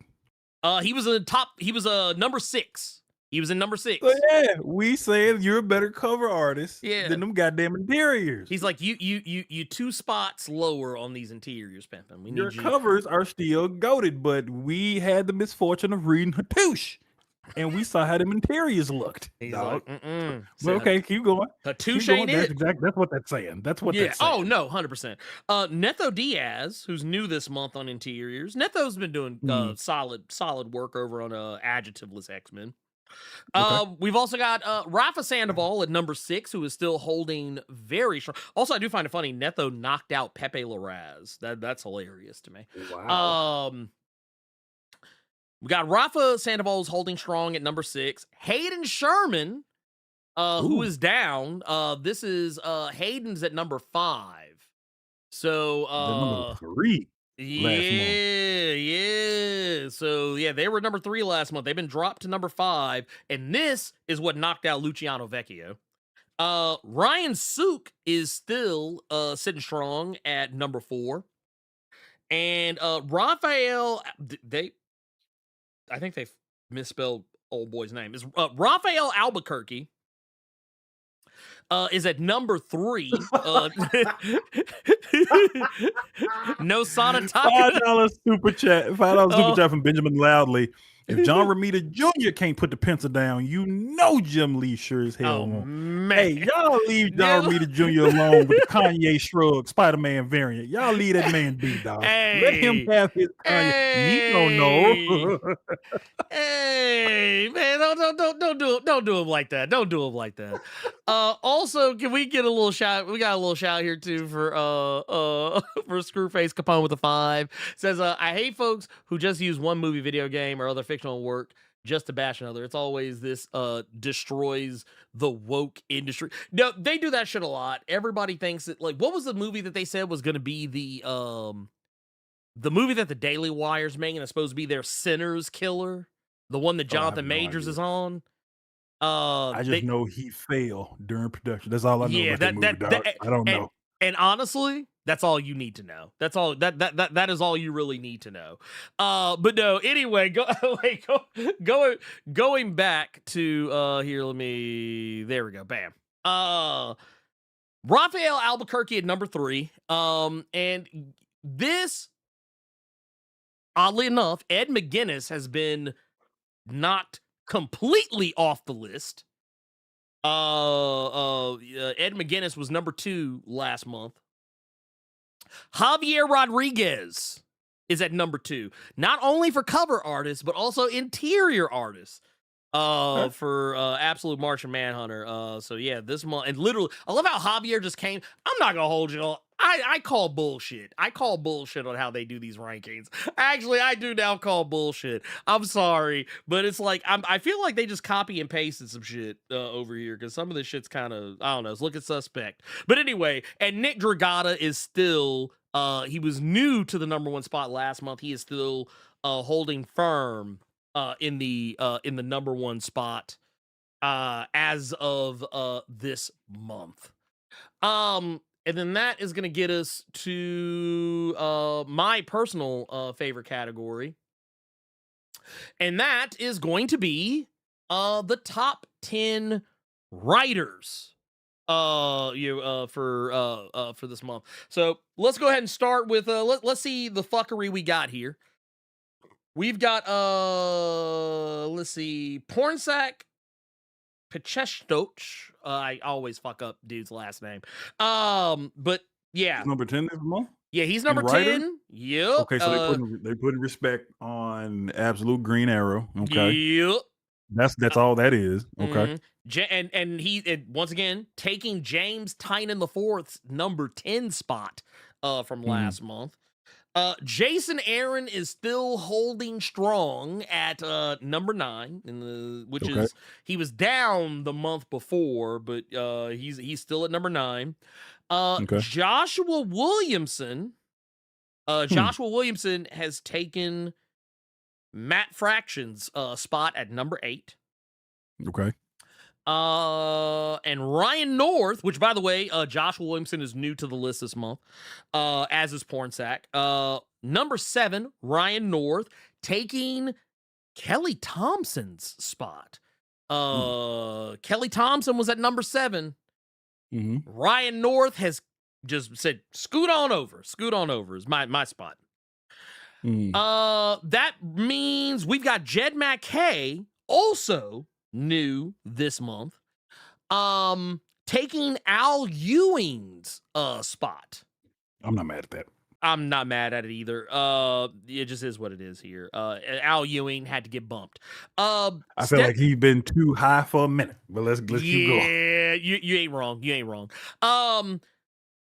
So last month it was Stephanie Phillips on Daredevil that was at number 5. Well, James Tynan has jumped from number 10 last month to number 5 this month. No way in hell. Hey. No way in hell. Nope, Hey. nope, Nah. I mean, look, I'm just saying. No way in hell. Hey, look. All I can say is hey, James been putting in work, man. James putting in that work, man. He do what he do. That's something killing children is heat. is Heat. Let's keep going. Let's keep going. Number 4, Gail Simone was originally in this spot, but I regret to inform you, Gail is no longer in this spot. Okay. Joe Kelly, who has fallen from number 3, is now number 4 this month. And Okay. Gail Simone has just been knocked off the list entirely. Damn. Yeah, which I was like, bruh, what are we Jesus. doing? Like, dude, like I said, I don't. You ain't no way in hell you finna bump James Tynion up 5 spots and take Gail Simone off. Yeah. Fuck you. There's no fucking way. There's no fucking way. Number 3 down from last month is Robert Kirkman. Robert Kirkman has fallen from number 2 to number 3. And you're gonna kind of notice a little bit of a trend here. Number 2 having fallen a spot is Scott Snyder. Really? And I feel like he's in the most appropriate place. Number 2 is good for him. Who's number 1 then? This is gonna be interesting. So number 2, or no, like I said, Scott Snyder fallen to number 2. The number 1 and a new addition, though it's not his first time on the list, but new this month because he wasn't on the list last month. Dennis Camp. Hey, they putting a lot of respect on that Martian Manhunter, bro. They really are. They like this was the hey, we really love Martian Manhunter awards. Because somebody sent them something and said, y'all gonna put some respect on that book. The last issue came out this week too. Y'all are gonna put some respect on this comic. That is a boy. I mean, because look here. I'm gonna look. I just want y'all to look at this shit. Look across the top. It's nothing but Martian Manhunter love. It's nothing but like Dennis Camp and Javier Rodriguez all across the top. I know he has his Vertigo book as well, but the fact that Javier Rodriguez is up there too. Oh no, this is all Martian Manhunter praise. 100%. This is all this is. The glaze, I swear. Yeah, that's funny. I mean, yeah, funny. I know that they're doing the whole like, we're basing this off of the so and so and the so and so and the so and so, but I'm not gonna hold you. I call bullshit. I think this is just, hey man, we're just throwing our favorites in here, and if that's the case, that's fine. But yeah, I feel like or if it's legit, y'all did this y'all fault. I blame y'all. So with that, I think that I think that's the show. I think we got everything in there. We got I think I won't say the show, but that's everything we had to talk about. Let's that is the show. We got one question. Okay, then let's read it and keep it all right. on. This question is from Qdoma. Then we can go ahead and get up out of here. Greetings, Blerd and Carter. Hope you are staying cool and hydrated with this heat. And I hope you're having a great day. I don't have to deal with that heat. Ernie got to deal with that heat. It is a smooth 60 to 70 over here. I ain't going outside. Fuck that. I'm staying in the AC. Fuck what you heard. What you heard. My question to you both is, how bad is it going to get with Sony wanting to go all digital? And what do you think the fallout will be going forward in the future? Piracy. If you don't know what he did, well, there you go. High piracy. Like, I mean, for anybody who's living under a rock, 2028, Sony is getting away from discs for their games, that is not to say other developers might not put their shit on discs, but Sony proper, we're not doing that shit no more. Yeah. Well, and the thing is, they've been kind of trying to get to this for a while. And I guess here, let me pull this back up because I saw this question. We can answer this real quick and keep pushing. But no, the way they do the rankings is they pull the POS systems of comic shops. So they base it all off of sales data. So it's people putting shit in their pull box and picking it up, people walking to the shop and picking up titles off the shelf, things of that nature. That's what they're polling. So it is really y'all did this. And I think they said it's over like 600 or more different shops that they poll, which sounds low, but considering how niche comics are, that's actually not surprising. But yeah, it's only comic shops, and it's ones that use a specific POS system, I think. But that is where they get that from. But to get back to the other thing, yeah, Microsoft tried to do this a ways back. They were wanting to go digital, but the thing is, and actually shout out to a friend of the channel, Parallax Stella, who I saw talking about this. But basically she gave a very good little take on this whole thing. She gave a very good take on it, and I thought it was I thought it was something that people needed to hear. And Okay. it basically what she said was people it's difficult for people to ignore the sales data. You know, it wasn't just her said this. Another homie of mine, 8-bit Close Fist, was also talking about this as well. But like, yeah, basically they can't ignore the sales data that when digital sales are up and that people are buying digitally a lot more in some cases than physical a lot of times. That's why they made that decision, because it's really easy for them to look at it and be like, oh, well, shit, everybody's buying this shit digitally. Because you'll go cruise the PlayStation store and they're always putting shit directly in your face. To where you'll be like, oh, I can get this for this. Okay, cool. I'll just get this. It'll just be easier. It's convenient. A lot of people have adopted digital, whether they mean to or not. I'm guilty of it. Because sometimes, just by virtue of being a Steam user, I've adopted it because you don't own shit.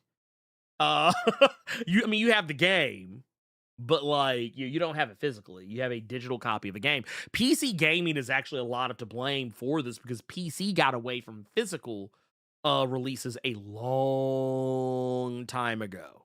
Now, yes, is this bad? It is bad because now you have a major gaming publisher saying that they're going to get away from it.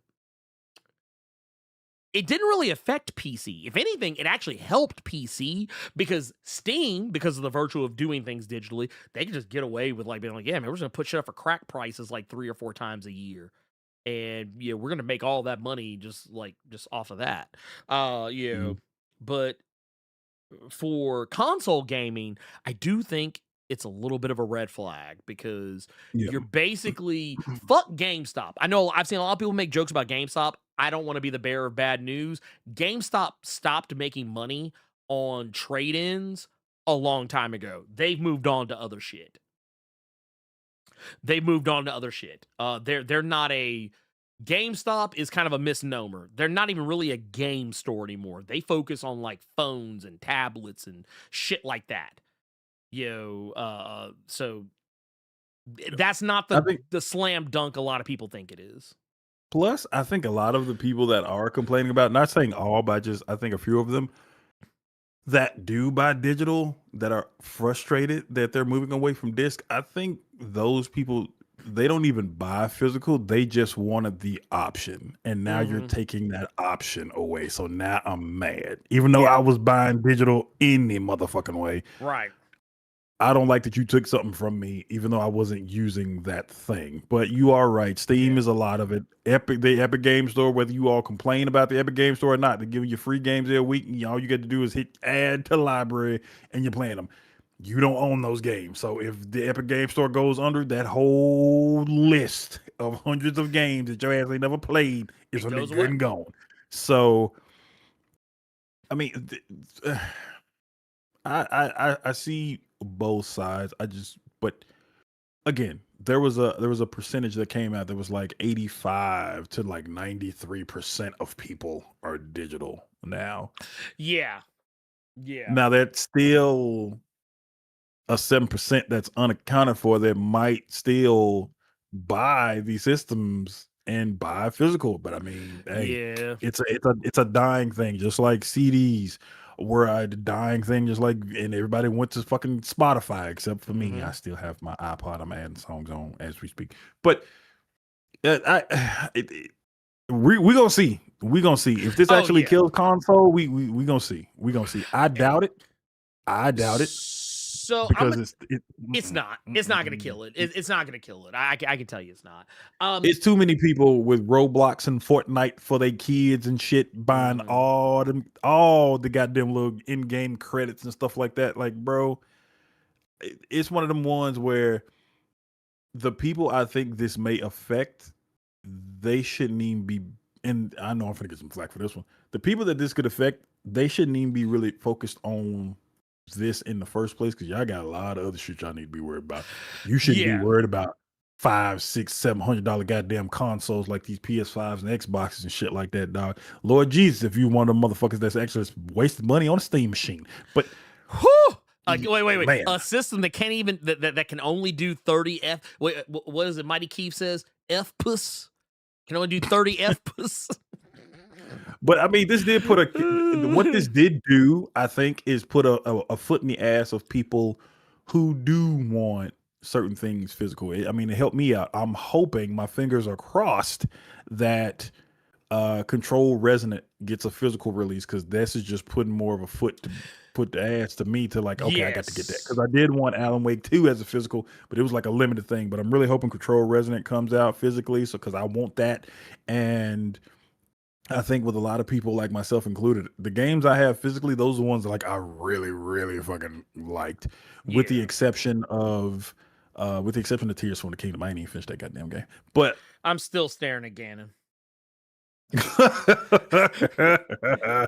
Remember I told is Wolverine coming out physically? Yes. This is okay. Here you go. Highlight. This shit is not supposed to take effect until 2028. So we still got time, and I think people still have enough time to pitch a fit enough to where they do double back and say, okay, my bad, we see y'all screaming and hollering. We don't want to do like Xbox with the always online shit. We're going to listen to you all, and we might come back and make some physical stuff. So you still have time. I think, Wolverine's still coming out physically. You ain't got to worry about that one. I can't wait to hear what you all feel. I can't wait to hear what you got to say about Wolverine. That's gonna be fun. Man, I know for a fact you forgot everything I fucking told you. But no, I didn't. I was laughing when I was watching when they did that gameplay reveal. Yeah. And I saw some of the characters in the background. I was like, all right. That was a fun week. That was. I bet it was. Well, let me tell you this. Right now, I need y'all to understand something. Mm-hmm. I don't want to hear not nan motherfucker in this chat complain about the increasing cost of video games. If you pay $100 for Grand Theft Auto 6. There you go. $19.99 from Joel C. He said, nah, man, I'm still a disc guy because I got robbed when all my games and movies I purchased on my 360 didn't transfer over. Hashtag disc for life. Damn. Nah, you right. Nah, dude, that is. Man. I did not know CDs were going up, but I can tell you and Ernie something I found recently that I almost bit. For whatever reason, people are starting to release cassette players. And then I saw this person who is selling their own custom cassette versions of anime soundtracks, and I almost bit. But yes, there are certain places that are doing that. Wait, did they have Samurai Champloo? Did they have Samurai Champloo? Yes, they did. That was the first one I looked for. But yeah, I can still see you being a disc guy. But another thing you all have to remember is that with a lot of these games nowadays, I think a lot of people tend to forget. A lot of these games don't even if you do buy the disc, they don't even have the full game on it. Nope. You still need your internet connection. Just download the rest of that shit. That's why we are so far gone from the time of just putting the disc in, hearing that whoom, seeing the PlayStation symbol, and then you just immediately start playing. Now you got to put the disc in, and you got to wait like 20, 30 minutes. Go get you some gas real quick. Go to the corner store, get some chips or something. And put the game in rest, put the system in rest mode or something. You still got to wait. If you have a Nintendo Switch 2, you are already in the Sony era. Because those games are not actually like on those cartridges.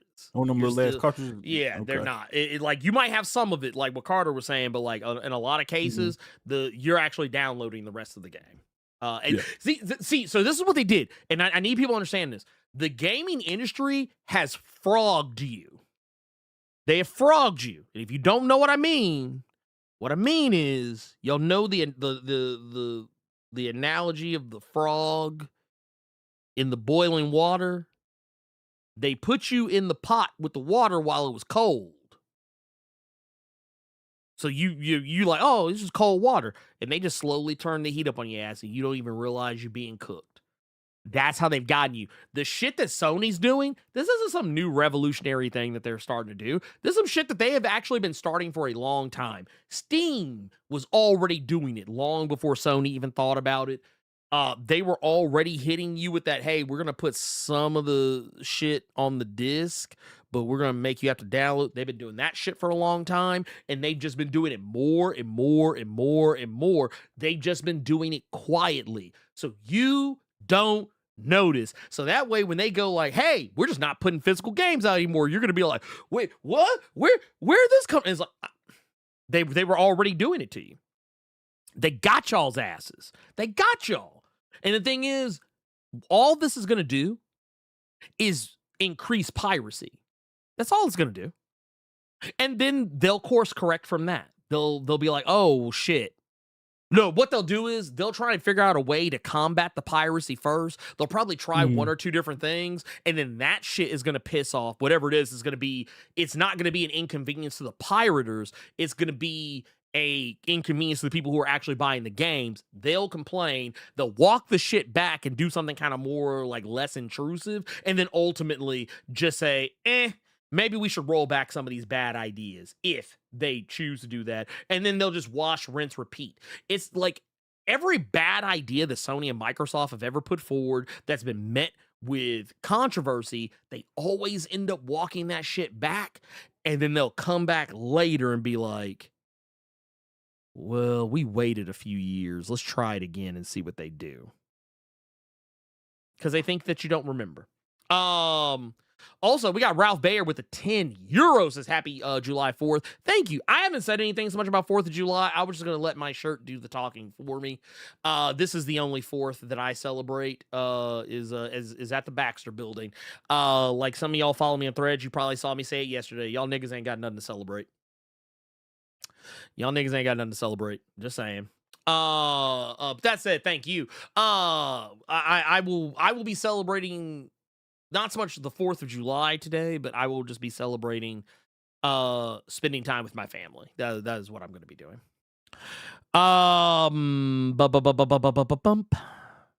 Yeah, that's all I got.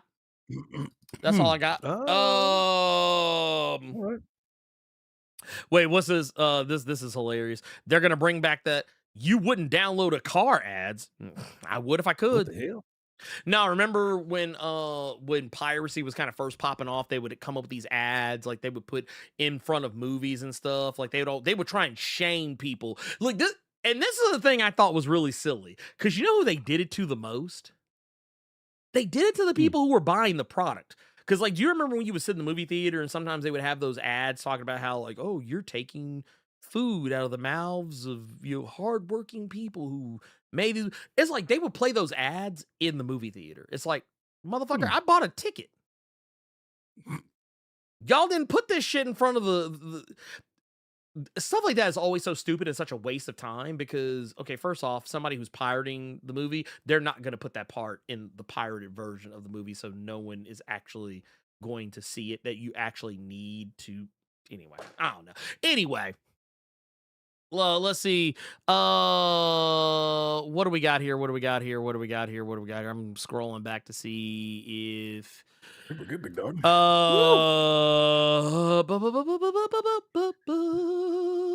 looking to see if we have any questions from the chat. Wait a minute.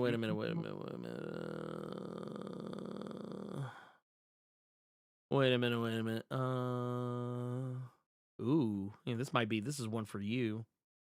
Okay. Here we go. Okay, so here we got some here. Boom. What's that? Decanow says, how many FGC locals have people bringing physical copies nowadays? Genuine question. I Not a don't lot, know. just because you have a shitload of updates and characters and everything like that needs to be done. So, no, I haven't seen that in any locals. Yeah, no, I haven't seen anybody bringing physical copies unless it's an older game. Like if it's like if it's Smash for GameCube or Marvel 2 on what old ass version you playing of Marvel, like an old PS2 or some shit. But no, the only time I see people bringing like a physical thing is just like a GameCube with Smash Brothers on it, not anything current. Yeah, that is no. That's honestly about the long and short of it. For me, I don't think I haven't seen anyone bring a physical copy of a game, to anything like that in some in a good little bit. Ever. In a good little bit. Let me see some here. What's here? Let me do this. I want to see if I can find this. Okay. Here we go.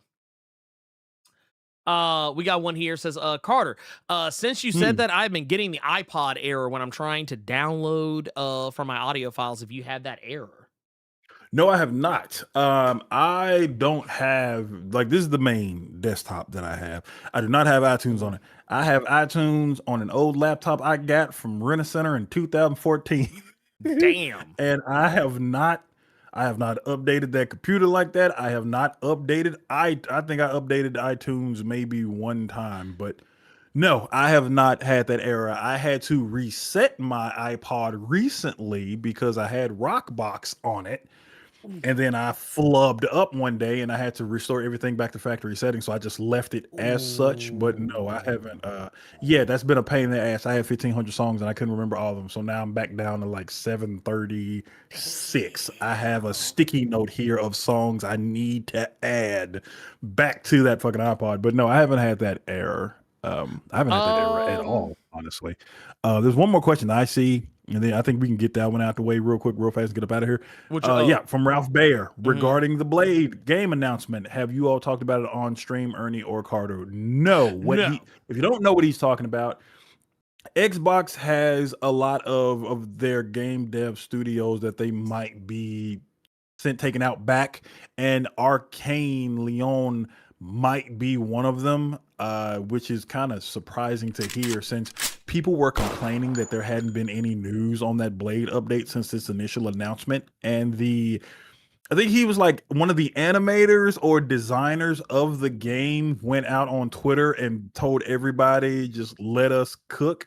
We're still doing it. No problem. Just you haven't heard anything. It's just give us some time. Let us cook. And then this announcement came out. So now people are kind of nervous. If it don't come out, honestly, this wouldn't be the first time I was disappointed in some shit not coming out. That fucking Black Panther thing, like with Cap, it looked like it ain't coming out. So with Blade, honestly, I didn't think it was coming out before that fucking announcement, even with the dude saying let us cook, because the main director, he was all over the Game Awards talking big about a third-person action game. We're going to do this, we're going to do that. And then we didn't hear anything. And then he's more so talking about fucking Dishonored and Deathloop and not giving anybody any inkling of anything Blade related. Yeah. So I thought that shit was done when he's more focused on talking about Dishonored more than the fucking game he knows people are begging to see more of. So I'm not surprised. I'm not shocked. Honestly, I was hoping maybe somebody else could pick it up, but honestly, because of the nature of who was working on it, I doubt that'll be the case. We got one here. We actually got a couple more here that I was able to kind of go back and find. We've got one here from Bill. Says, when was the last time you heard the best black carpool karaoke? Just stumbled upon a channel under my radar that answered it. It's called Cadillac Chronicles. I have not Cadillac Chronicles. That's funny. Do you know what that is? No, I've never seen it, but I'm now Really? imagining. No,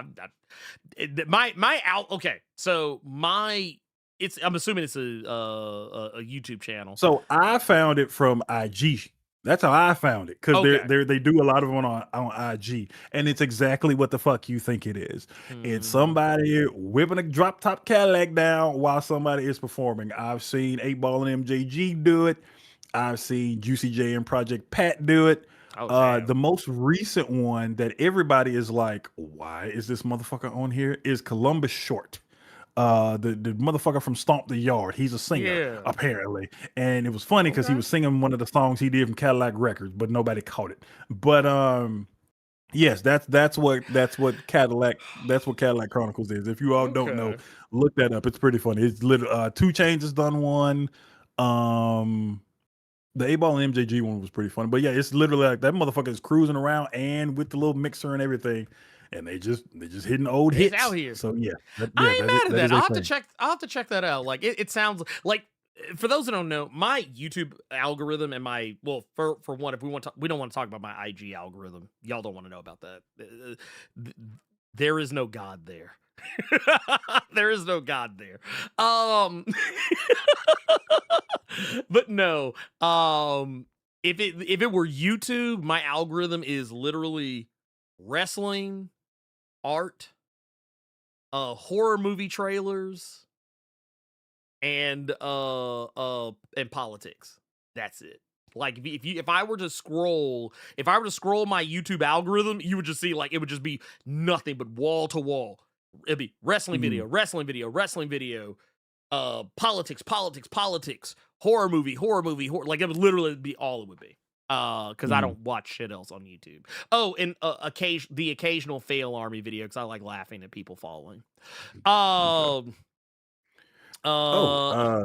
Let's get these last two super chats. We got a couple more. Okay. Yeah, we do. Dude, wait, I gotta figure out something here, because I started noticing something. What's that? I think it's actually Slick been filtering out. Or it's not highlighting them correctly. It's one of the two.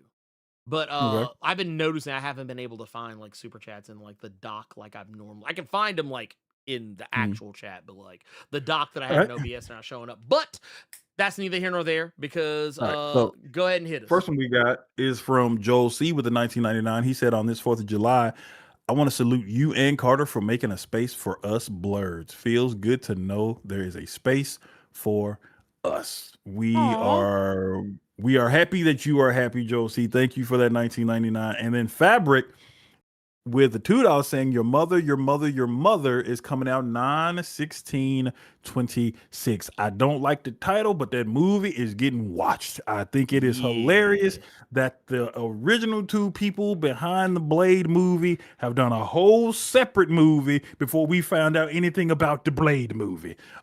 This is like 4. This is like what, 3-4 movies that Mahershala done did. In the time that he was supposed, like, because remember, he announced being Blade like right before the pandemic, damn near. Yeah. Also, Joel C, I don't want to cheat you out of it, because you did technically do this. But thank you for those 2 1999 super chats, because he did give us he did technically give us 2. So I had to give him that. It comes out on the the 25th. But yeah, I had to give him his 1999 super. I had to give him 2. Sorry, he paid for 2. So he gets 2. Anyway. But no, I am looking forward to your mother. That title. I'm just gonna start calling it Your Mother X3. There you go. That's the name of these movies recently. Is God Is, I thought was a random ass name for a movie. Your mother is a random ass name for a movie. Like, what are these names? I mean, honestly, because I watched I Love Boosters the other day, and I was like, I didn't understand the purpose of the because I didn't really watch many trailers about it, because usually with Boots Riley's movies, it doesn't really do you any service to like watch the trailers, because you won't really know what the fuck you're getting into. But like when I was watching, I was like, oh, I get the name of the title now. Is God Is. I got to the end of that movie. I didn't understand I mean, I understood it, but like the title just didn't. It still was a weird title. I love the movie though.